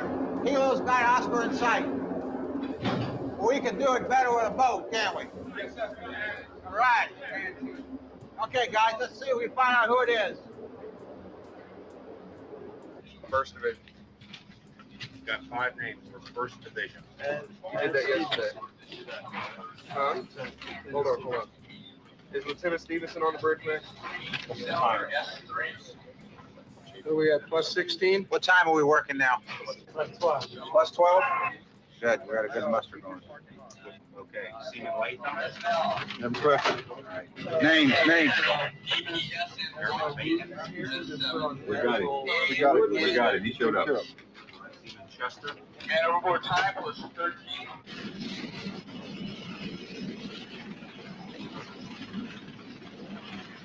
Dave, what was the time to pick up for the helo? about 7 minutes. They took a while. The heavy seas out here took a while to snag them, but they finally got them up on board. Well, that's real world, so that's still a good time. Right. Bridge XO. Yes, sir. Right, reading you loud and clear. Looks like the new system's working well. The airplanes kind of roll back and forth. You change the loose, hooks is upside down, it comes off. And we found upside down hook, loose chains and stuff like that. Okay? We're gonna be walking chalk when it starts raining? Yeah, well, we're supposed to walk chalk all the time. Anytime you're moving an airplane close to the edge, you walk chalk. But if the weather gets bad, you want to do it all the time, you know, because you never know when he's gonna start sliding. Okay, so we still got to get the tow bars of all the airplanes in the landing area, you know. And you guys be careful out there. Let's go do it. All right. I come out here because this is my job. When I go home, I don't even want to see a canoe. It's as simple as that. There's nothing romantic unless you're on a love boat, you know, and we're playing shuffleboard on the love boat. Over here, we play shuffle, airplane bombs, and whatever have you. At times, it seems like you just want to give up. You can't, you know, you get fatigued. We put long hours, you know. I forget what Sunday is. I don't know when it's Sunday, Monday, Tuesday, whatever. Days, I just got hours. It's just when you get fatigued and tired, you say, hey, there's got to be something better. I can serve the country somewhere else, you know?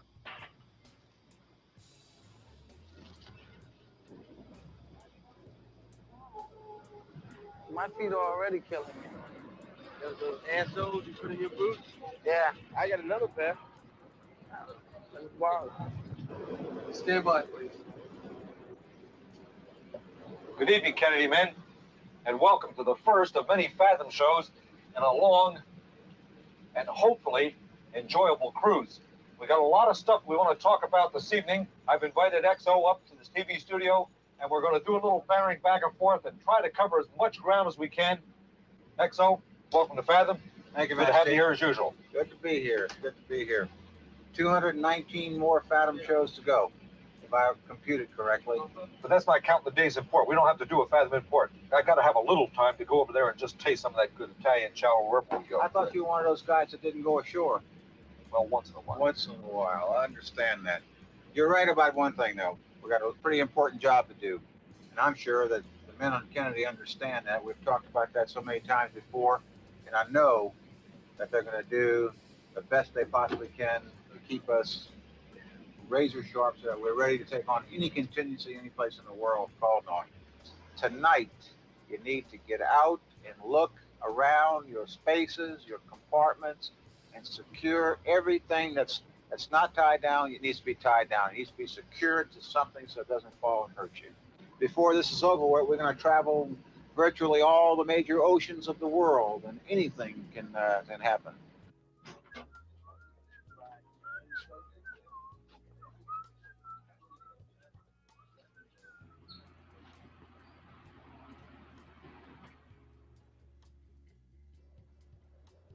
Come on, Chief. Let's get the morning motivational film going. Victory at Sea is on. All right. The ocean lifeline to the South Pacific is the world's longest and the world's most tenuous.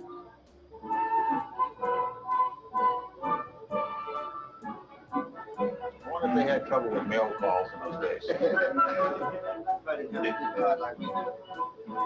Saltwater showers. Yes, that's kind of. You haven't designated the goals for the first. Now, we're going to need those six jets for each squadron, probably more like 7 for a backup for the first 2 events. If we can get that guy turned around, this guy down, pull off this guy, drop him once, let him swap around, and then 206 goes down. Every hour. That's not going to be easy in a whole lot of room back there. Okay, I'll go ahead and do that. Okay, let's do that. I'll just send them a clean all of it. Okay. All right, hanger. We want 211 up 4. We want 607, 67. Ready to go to work? Yeah. Get your gear, let's go.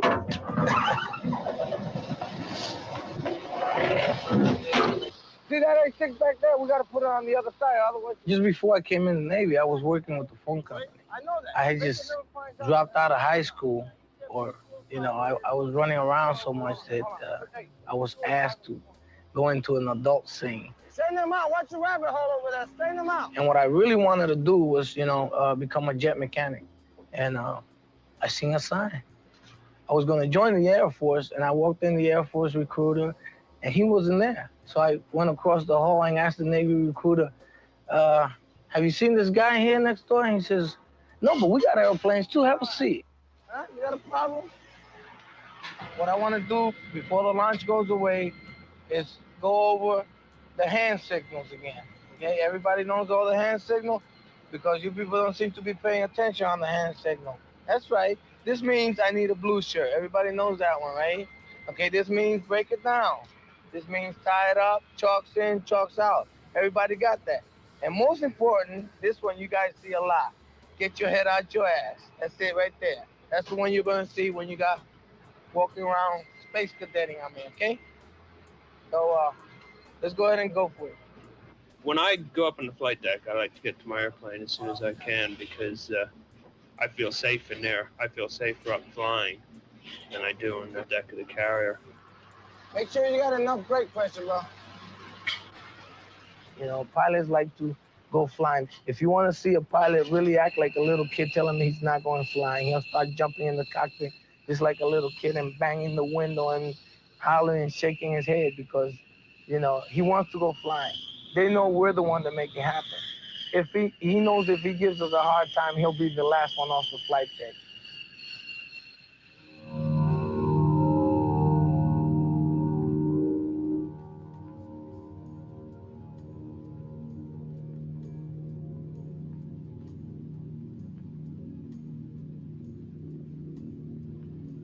When you go up on the flight deck, you don't just put on a yellow shirt. The yellow shirts have been up there for a while. They've been blue shirts, and they're more or less hand-picked.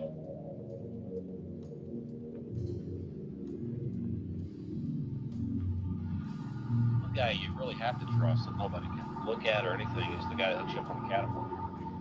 There's no check on him.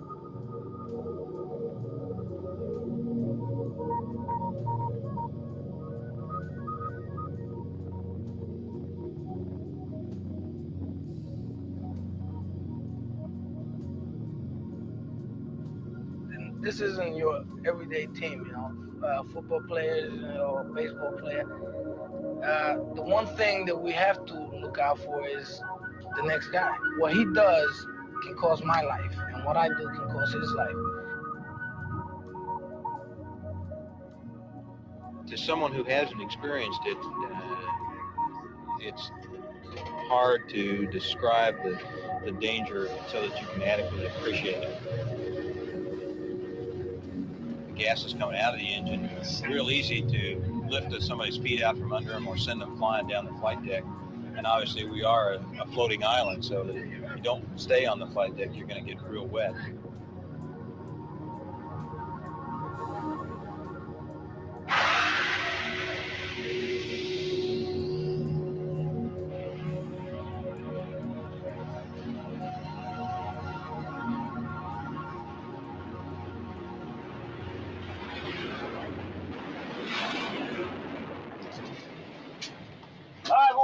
Airborne.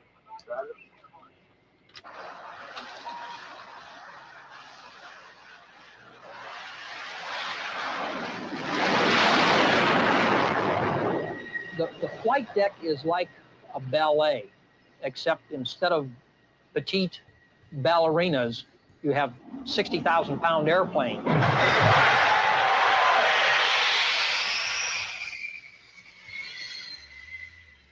For instance, in the position that I stand, I have maybe 3 or 4 airplanes blowing on me.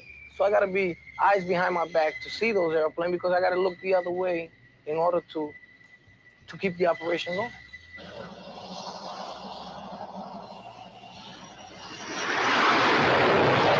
It's very easy for any one of us to really get hurt. For instance, I might be taxiing an airplane and somebody else is taxiing an airplane right into me. I depend on one of the guys that I work with, one of my shipmates, to come and grab me out of there. And in no way would I get offended if he's rough. got to keep listening, you know, pay attention at all times. I always just see me move my head, turning around. How does that make you feel? It is nervous sometimes, you know, but that's the way you ought to feel up here, is nervous. So keep alive. Guys are working in really trying conditions. The rain, probably 120, 125 degrees on the flight deck, and they have to launch the airplanes. They can't stop because they get hot. They can't stop because they get thirsty. They have to get the airplanes off the flight deck, and I've never seen one guy complain up there. They might complain down their shop, but you never see anybody complain on the flight deck.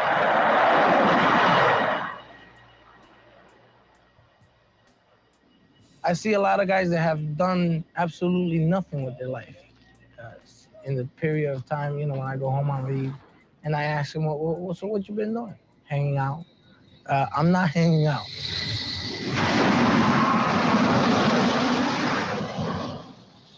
I've learned so much, you know, and reality has a tendency to hit you a lot in this job. All the hooks go under, because what happens when you go up, you got 90% of the hook on the outside of the thing, and if the chain is loose, a bounce will knock it out. But if it's under like this, the bounce won't knock it out. Nate top. Nate top. They told me that I was did that when I was new too, man. It was a chief that told me that. Yeah, well, the chief might be wrong. Hey, Val, the elevator door's stuck closed. And Adrian's working on it. He said a while, so we got time. Good. So we can take a break. Yeah. Come on. Take a break. Take a break.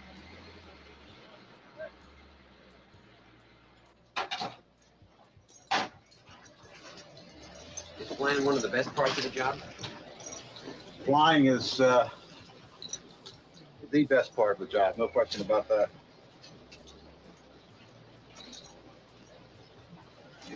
The way you put these leg restraints on is also important.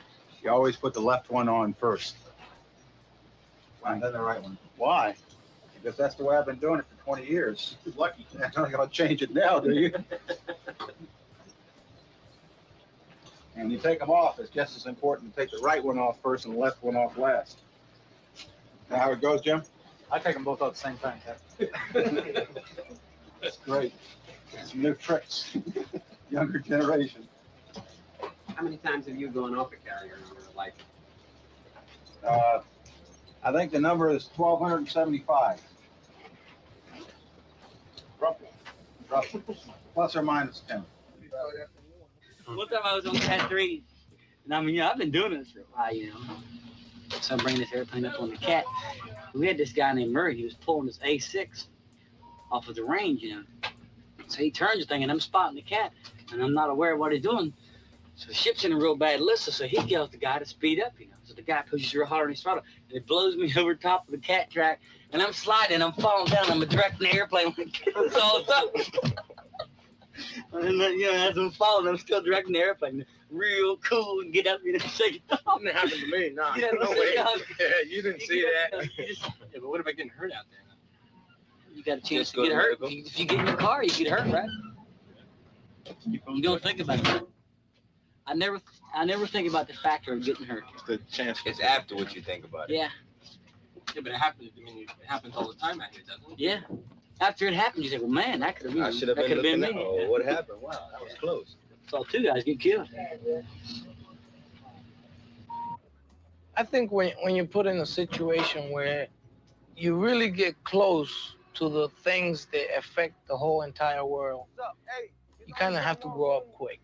He was gonna send 212 back there for the fantail. We're gonna stick him on L3 so you can send us some more A6s. When you put in a situation where it's a matter of life and death, the clowning around stops.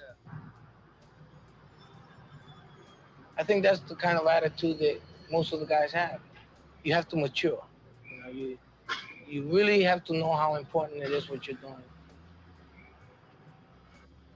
You see guys, young guys, you know, they just came in the Navy, 17, 18, acting in a responsible way because they know how important it is.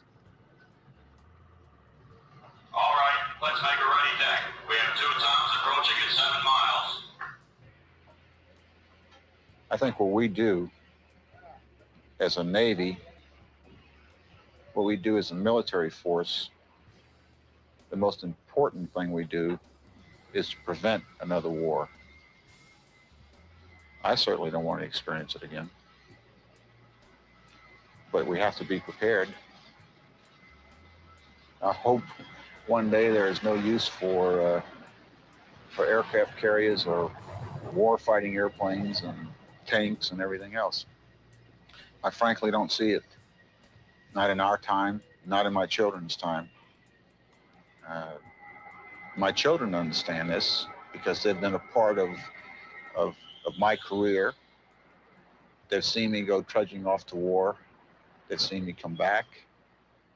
They've known friends of the family who haven't come back. They've known how they died or were lost. They felt it. As they grow older, I think they understand it more. They appreciate it more. And I think it's going to make them better citizens overall. And I'm proud of that little part I did for them in their growing up, because I think it makes up for some of the things they've missed because of my absences.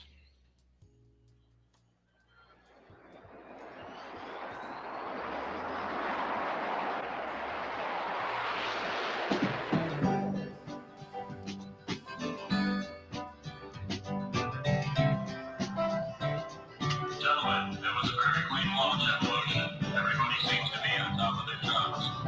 Let's keep it that way.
Well, I don't know. Looks like we are not going to have a whole bunch of people hitting the link. Let's see what we got out here.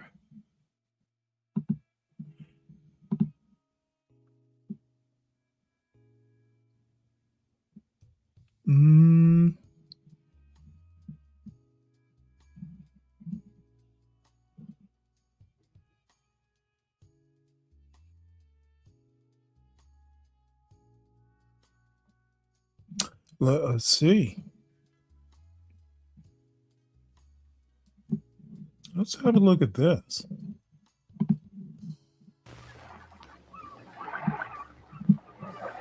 The ship is expected to get underway at 0900. All divisions make ready to get underway reports to the bridge.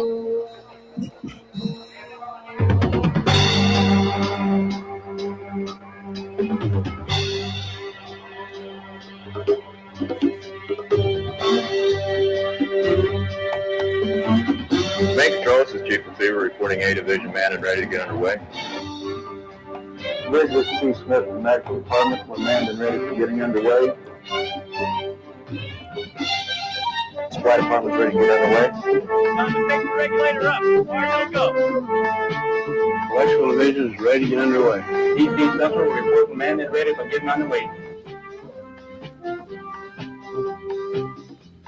Her name is USS California, the 6th Navy ship to bear the name.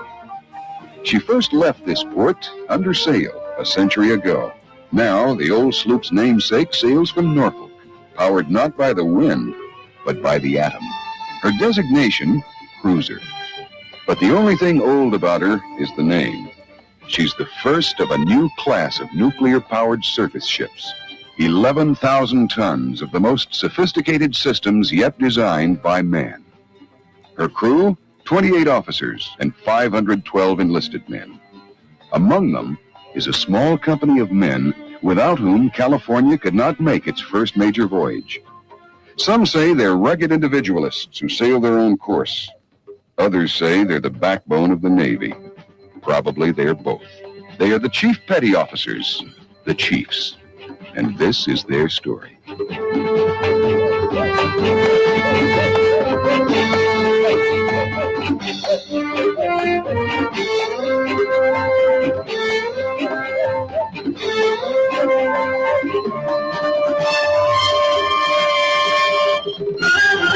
Cupola 270. Cupola 270. Cape Henry 325. Cape Henry 325. Okay, take these two. Chief Get Lee, a 222. Omega radar, compare them. Let's get them all together. I'm going to get some coffee. I'll see you in a few minutes. Okay. California clears the harbor and reaches out toward the open sea. Ahead lies the Caribbean and her first real challenge as a ship of the line. Their questions to be answered. How will her new systems perform? How will her crew perform? Dude, this California, this is got to be like the fucking 60s. That was a cruiser. I don't even think it was in service when in the 90s when I was in Norfolk. Interesting. The questions will be... Now, this is a cruiser, so it's a little bit bigger than a destroyer, but this is the life I led. In it, I'm telling you right now, I love being at sea. Now, it gets old and you're ready to come back, but this is, if you are used to it, you get used to it. It's very like Spartan. Life is simple. You know, your routine is kind of day after day. And then every now and again, you get to go to, some great port. It's a life. Answered soon on the high seas. How you doing? This is the chief's mess. No one would dare enter this inner sanctum without knocking. Not the newest seaman, not the captain. Such is the respect these men have earned. The chief is the highest-ranking enlisted man in the Navy, at the top of his profession. Aboard ship, he occupies a position between the crew and the officers. He is a conduit between the two, indispensable to both. If a ship were a corporation, the chief would be middle management. And just as middle management runs the day-to-day affairs of a corporation, the chief runs the ship. Strangely enough, there is no written document that defines the unique role of a chief in the Navy. His role for 200 years has been guided by tradition, common sense, and the constantly changing needs of his men and his officers. Relieve the watch on deck. Condition 4, watch section 2. Master Chief Quartermaster Kenneth Kimball, the assistant navigator. Although he never went to navigation school, he has mastered his profession through self-study and experience, and has taught it to many of the officers now in the fleet. When California's captain was assigned to the ship, he went looking for Kimball, found him, and brought him aboard to sail with him. Chief Kimball is one of the few enlisted men in the Navy qualified to be officer of the deck on a ship of this class. .9. My duties as a chief involve the process of the training evolution of, in some cases, seniors, most cases, juniors, trying to train somebody to someday that will follow along in my place. My job as a navigator is to keep the ship off the rocks, avoid collision, and I train my people to the extent that professionally they can do the same. All right. Make sure we get those in the book. They all look pretty close. We got a good horizon. Lieutenant Lewis A. Nick Jr., navigator of the cruiser California.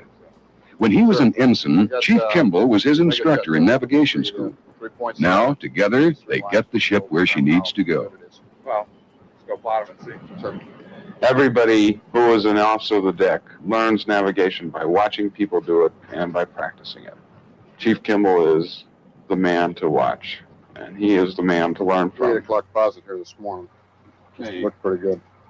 But the officers are, particularly junior officers, are most dependent on chiefs to teach them everything that they can ever learn about technical parts of operating a ship. The things that they learn that make them good officers, they learn from chiefs. Looks pretty good to me. Okay, I'll take it in and put it on the plotting sheet. See how it compares. I can confirm that. Okay. Where you got us? Right here, Captain. Captain Floyd H. Miller, Jr., commanding officer of California. Known by his men as one of the best ship drivers in the Navy.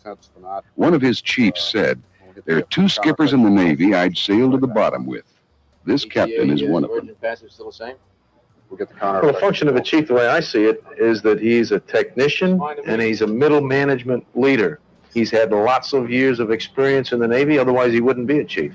I think that a chief must provide training to his junior officers in particular, and that's where I look back to my first chief in the Navy, who took me under his wing. But John Tobin insisted that things be done right.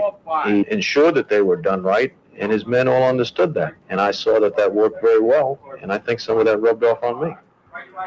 Morning, Captain. Morning, XO. This is Executive Officer Commander Fred Triggs, a nuclear specialist. He is in charge of the day-to-day administration of the ship. Good. Early in my career, fortunately, had an exceptionally fine chief electrician's mate as my leading chief, and I well remember the day he sat me down in the repair locker after we secured from general quarters and said, "Let me tell you how it is." I've never forgotten that. Executive officer depends a great deal on a chief petty officer. He expects that chief petty officer, with his vast experience in the Navy, to know basically what has to be done. Very good. The California cuts through the Atlantic. Her twin nuclear reactors provide her unparalleled speed and endurance. Her helmsmen say she is so responsive she can go from full speed ahead to a dead stop within a distance equal to 5 times her own length. In the days when the first California sailed, the eyes and the ears of the ship were found in the crow's nest high above the deck. In the new California, the crow's nest is here, deep within the ship, in an area known as the Combat Information Center. This is Senior Chief Sonar Technician Richard P. Lee. With his fathometer and his sonar, he is as familiar with the bottom of the sea as Chief Kimball is familiar with its surface. With this new long-range sonar, we don't really do that much navigation anymore, but as far as sound ranging, in other words, ASW warfare, where we go out, get the range and the bearing, just get the target. It's primarily what this sonar is all about. Today's sonars compared to World War II would be something like comparing a Model T Ford to a Ferrari. Chief? Yeah. We've got a contact over here bearing 335, range 4,000. It could be that wreck off Chesapeake Bay. The range of bearing sounds good, but why don't you check with the bridge to make sure? Red sonar, we have contact bearing 335, range 4,000. Could be the wreck off Chesapeake Bay. Will you verify, please? I got it.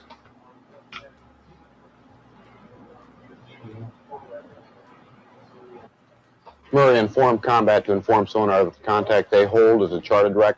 Aye. Combat bridge, inform sonar.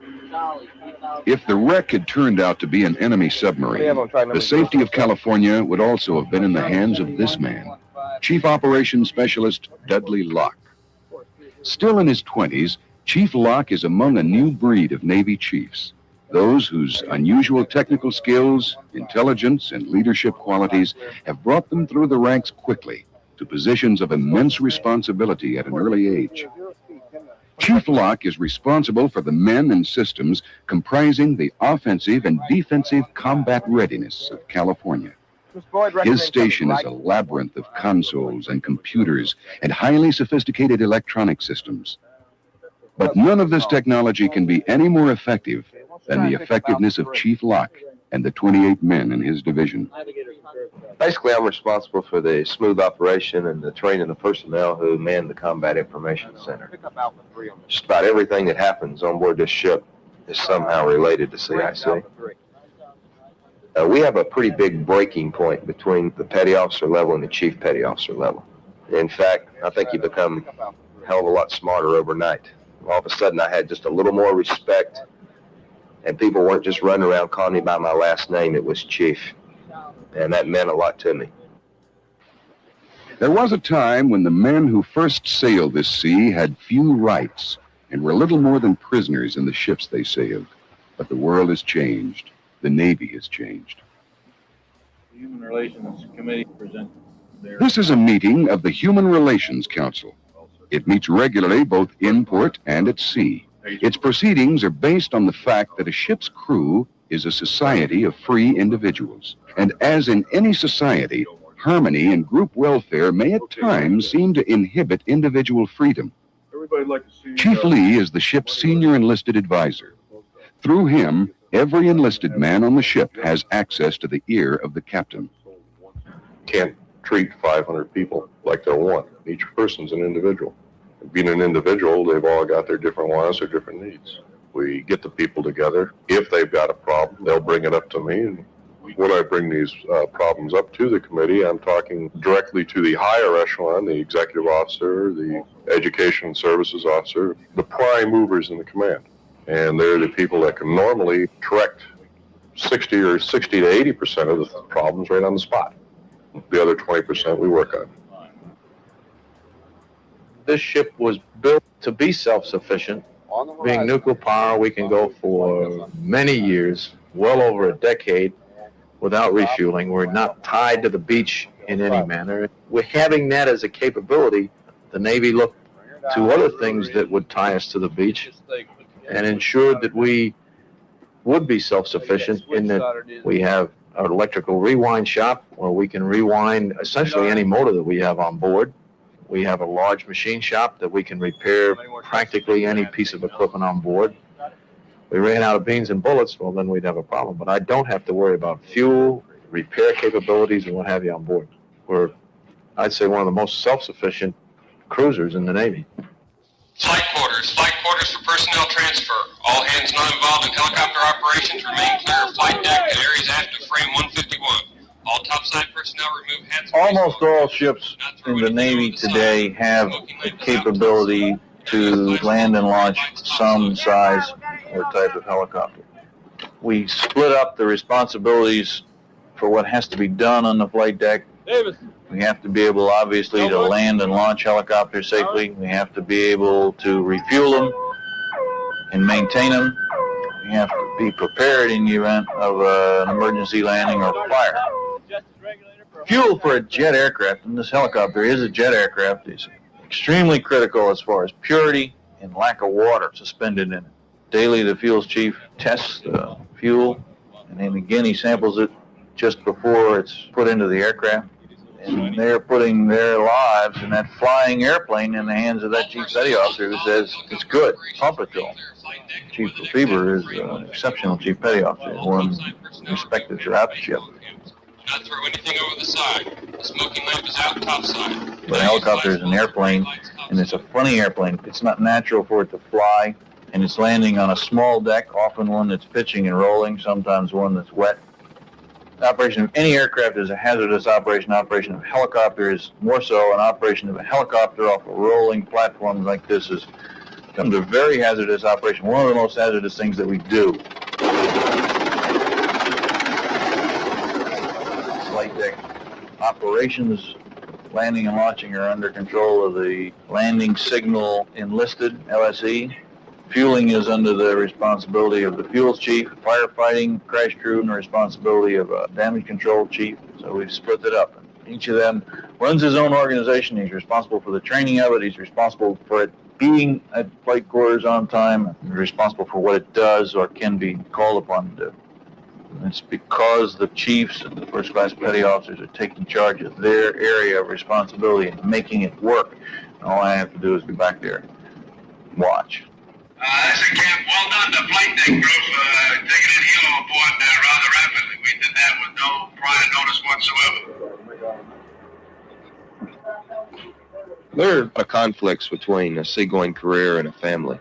Most of them are essentially the fact that you're gone for a good portion of every year.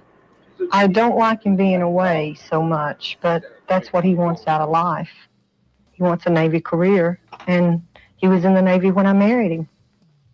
During the time that you are home, you have to really just live a year in those maybe 6 months that you are there.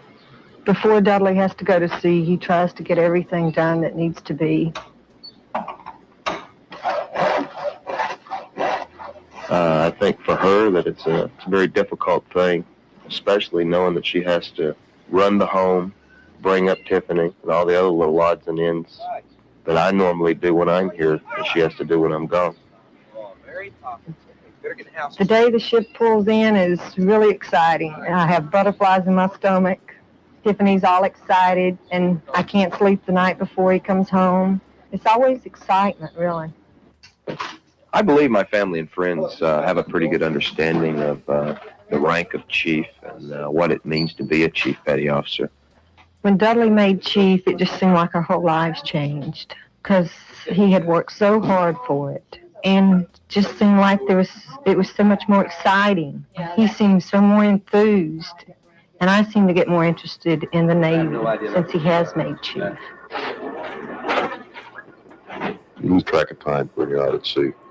When you keep busy, the time goes along a pretty good clip. But you do think of the family a lot. You just wonder what's going on. When we got married, I knew he was going to be a Korean man. There was no doubt in his mind at that time. As far as when he leaves, the feeling has never changed. It's still a big letdown because the kids keep me busy, so time goes by a lot faster. I keep occupied. I keep my time occupied. So it doesn't seem quite so long in between the time he leaves and the time he comes back home. But when we know he's coming back in, the kids have a big thing. We have a big countdown. When it gets to 10, the baby holds up 10 fingers and so on, and it's a big deal. And then the day he's supposed to be coming home, you just can't live in my house. Just about anything they'll bring up in the history books about this place, that place, or anything along that line. The older children especially could say, hey, I've been there. They live, or they have lived, what other kids have to study. When he made chief, proud of him. I really was. It was a big deal. As far as I was concerned, he was happy about it. Prestige-wise, if that's the right word. Yeah, really proud of him. I really was at that time. Still am. I do remember when Charlie picked somebody in on it. This is a drill, this is a drill. General quarters, general quarters. All hands man your battle stations for the firing of ship's missile systems. It is no accident that brought California to these waters. She is a fighting ship. Her mission is to be ready in a world that demands readiness. And so, as a fighting ship, she has sailed to a test area in the high seas to see what kind of punch she has. TAI. Warning, yellow weapons sight. Aye. Track 8007, bearing 355, range 19 miles. TO, Swick, warning, red, weapons free. TAI. Warning, red, weapons free. Captain, area's clear. Track 8007, bearing 354, range 18 miles. Swick TAL, birds free. T-1 and counting. Launch area is clear. Launching system ready to fire.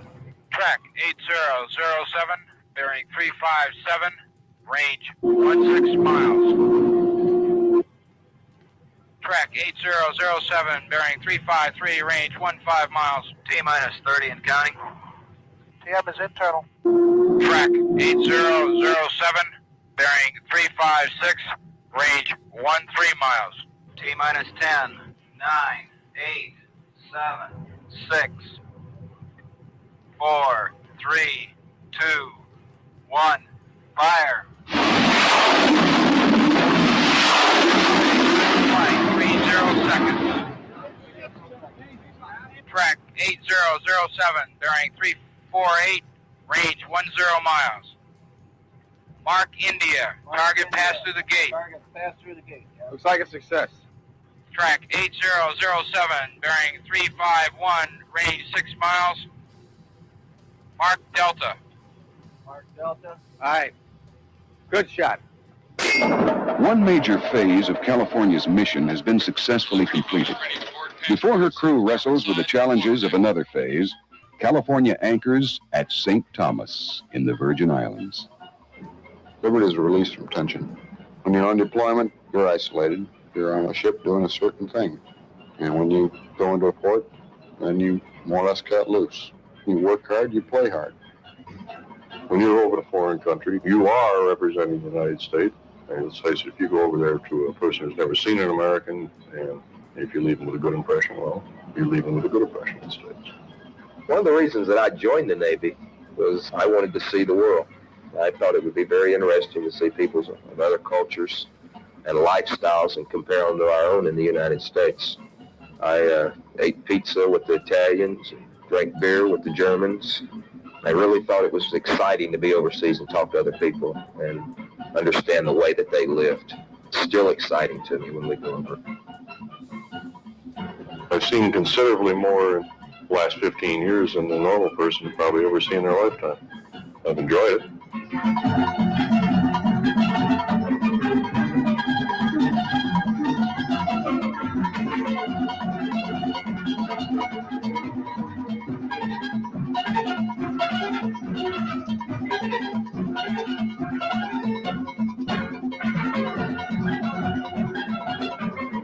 Through traveling and going ashore in different countries, you more or less educate yourself to things that people spend most of their life trying to read out of textbooks.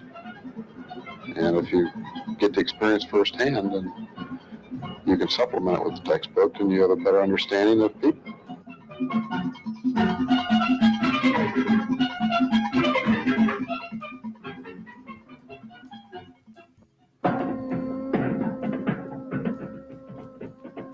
Anchors away! 310, carry your left at track, and that'll just keep easing you over. All flight, indicate turns 25 knots side. You got a good fix, Chief? 116.5. Right, course 29. Right, course 293, rudder's right, coming to new course 2930.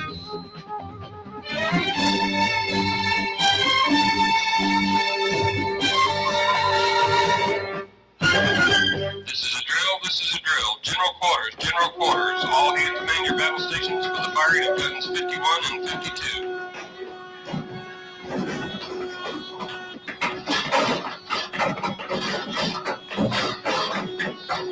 Another phase of California's mission is gunfire support, which requires very precise and demanding coordination between the bridge, the chiefs, and their men. Coming right. If there is a central focus during this exercise, it is the Combat Information Center. And on Chief Luck. 3,200 yards to open fire point.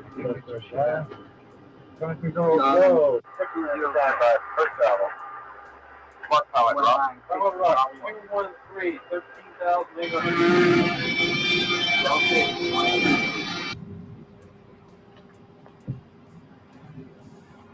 All right. Bravo. Delta. 193. 193. Charlie 1. Charlie 1. 207.5. 207.5. Pilot operator. 213, 13,000. 3 minutes to open fire. We agree on course and speed. 2,500 yards to open fire point. 2.5 minutes. Control road. 2.5 minutes. First out. 2,100 yards to open fire. Big Mary 26 Charlie, this is Charlie Echo, on station ready for off fire. Grid position 572385. Course 155, speed 25, over. This is Big Mary 26 Charlie, roger out. Minute and a half to open fire. Minimum gun target line 214 degrees true, over. Minimum gun target line 214 degrees true, out. Charlie Echo, this is Big Mary 26 Charlie, fire mission target number Charlie uniform 0948, over. Fire mission target number Charlie uniform 0948, out. Bridge 53030, 30060, altitude 905 feet, direction 295 degrees true. Troops in open. High explosive, fuse quick, main armament, one gun, spotter just, over. Troops in open. High explosive. Use quick. One gun. Main Grid 53030, 30060, altitude 905 feet, direction 295 degrees. Right to 180. Troops in open. High explosive, fuse quick, main armament, one gun, spotter just, out. Stand by, kid. One up on time. Ready. 1-4. Gun target line 10 seconds. 230, ready, 1-4. 5, Got target line 230 degrees true. Ready 1-4, fire, over. All right, close to shoot.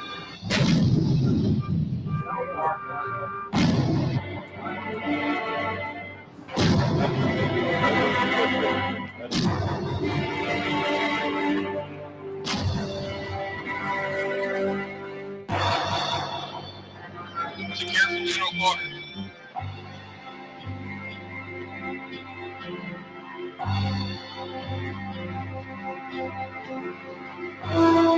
The Chiefs, a company of rather uncommon men, rugged individualists, professionals. They say the Navy is changing, and so it should, but there is something in the Chief that never changes, and that's Navy life at sea. The love of it, the respect of it, the commitment to it. It's some intangible that has been passed from one chief to another since the days of sail and the first California. Listen, Captain. Needless to say, I am extremely gratified with the performance of the ship and her crew. We achieved a grade of 96.4 in gunfire support exercises and had 4 successful missile shots. I think that this is the type of performance that our Navy and our nation expect of a ship of this class. Well done to the crew. That's all.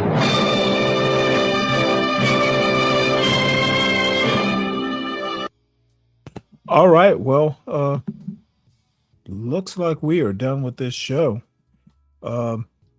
Everyone have a good night, and see you tomorrow, probably around 4:30.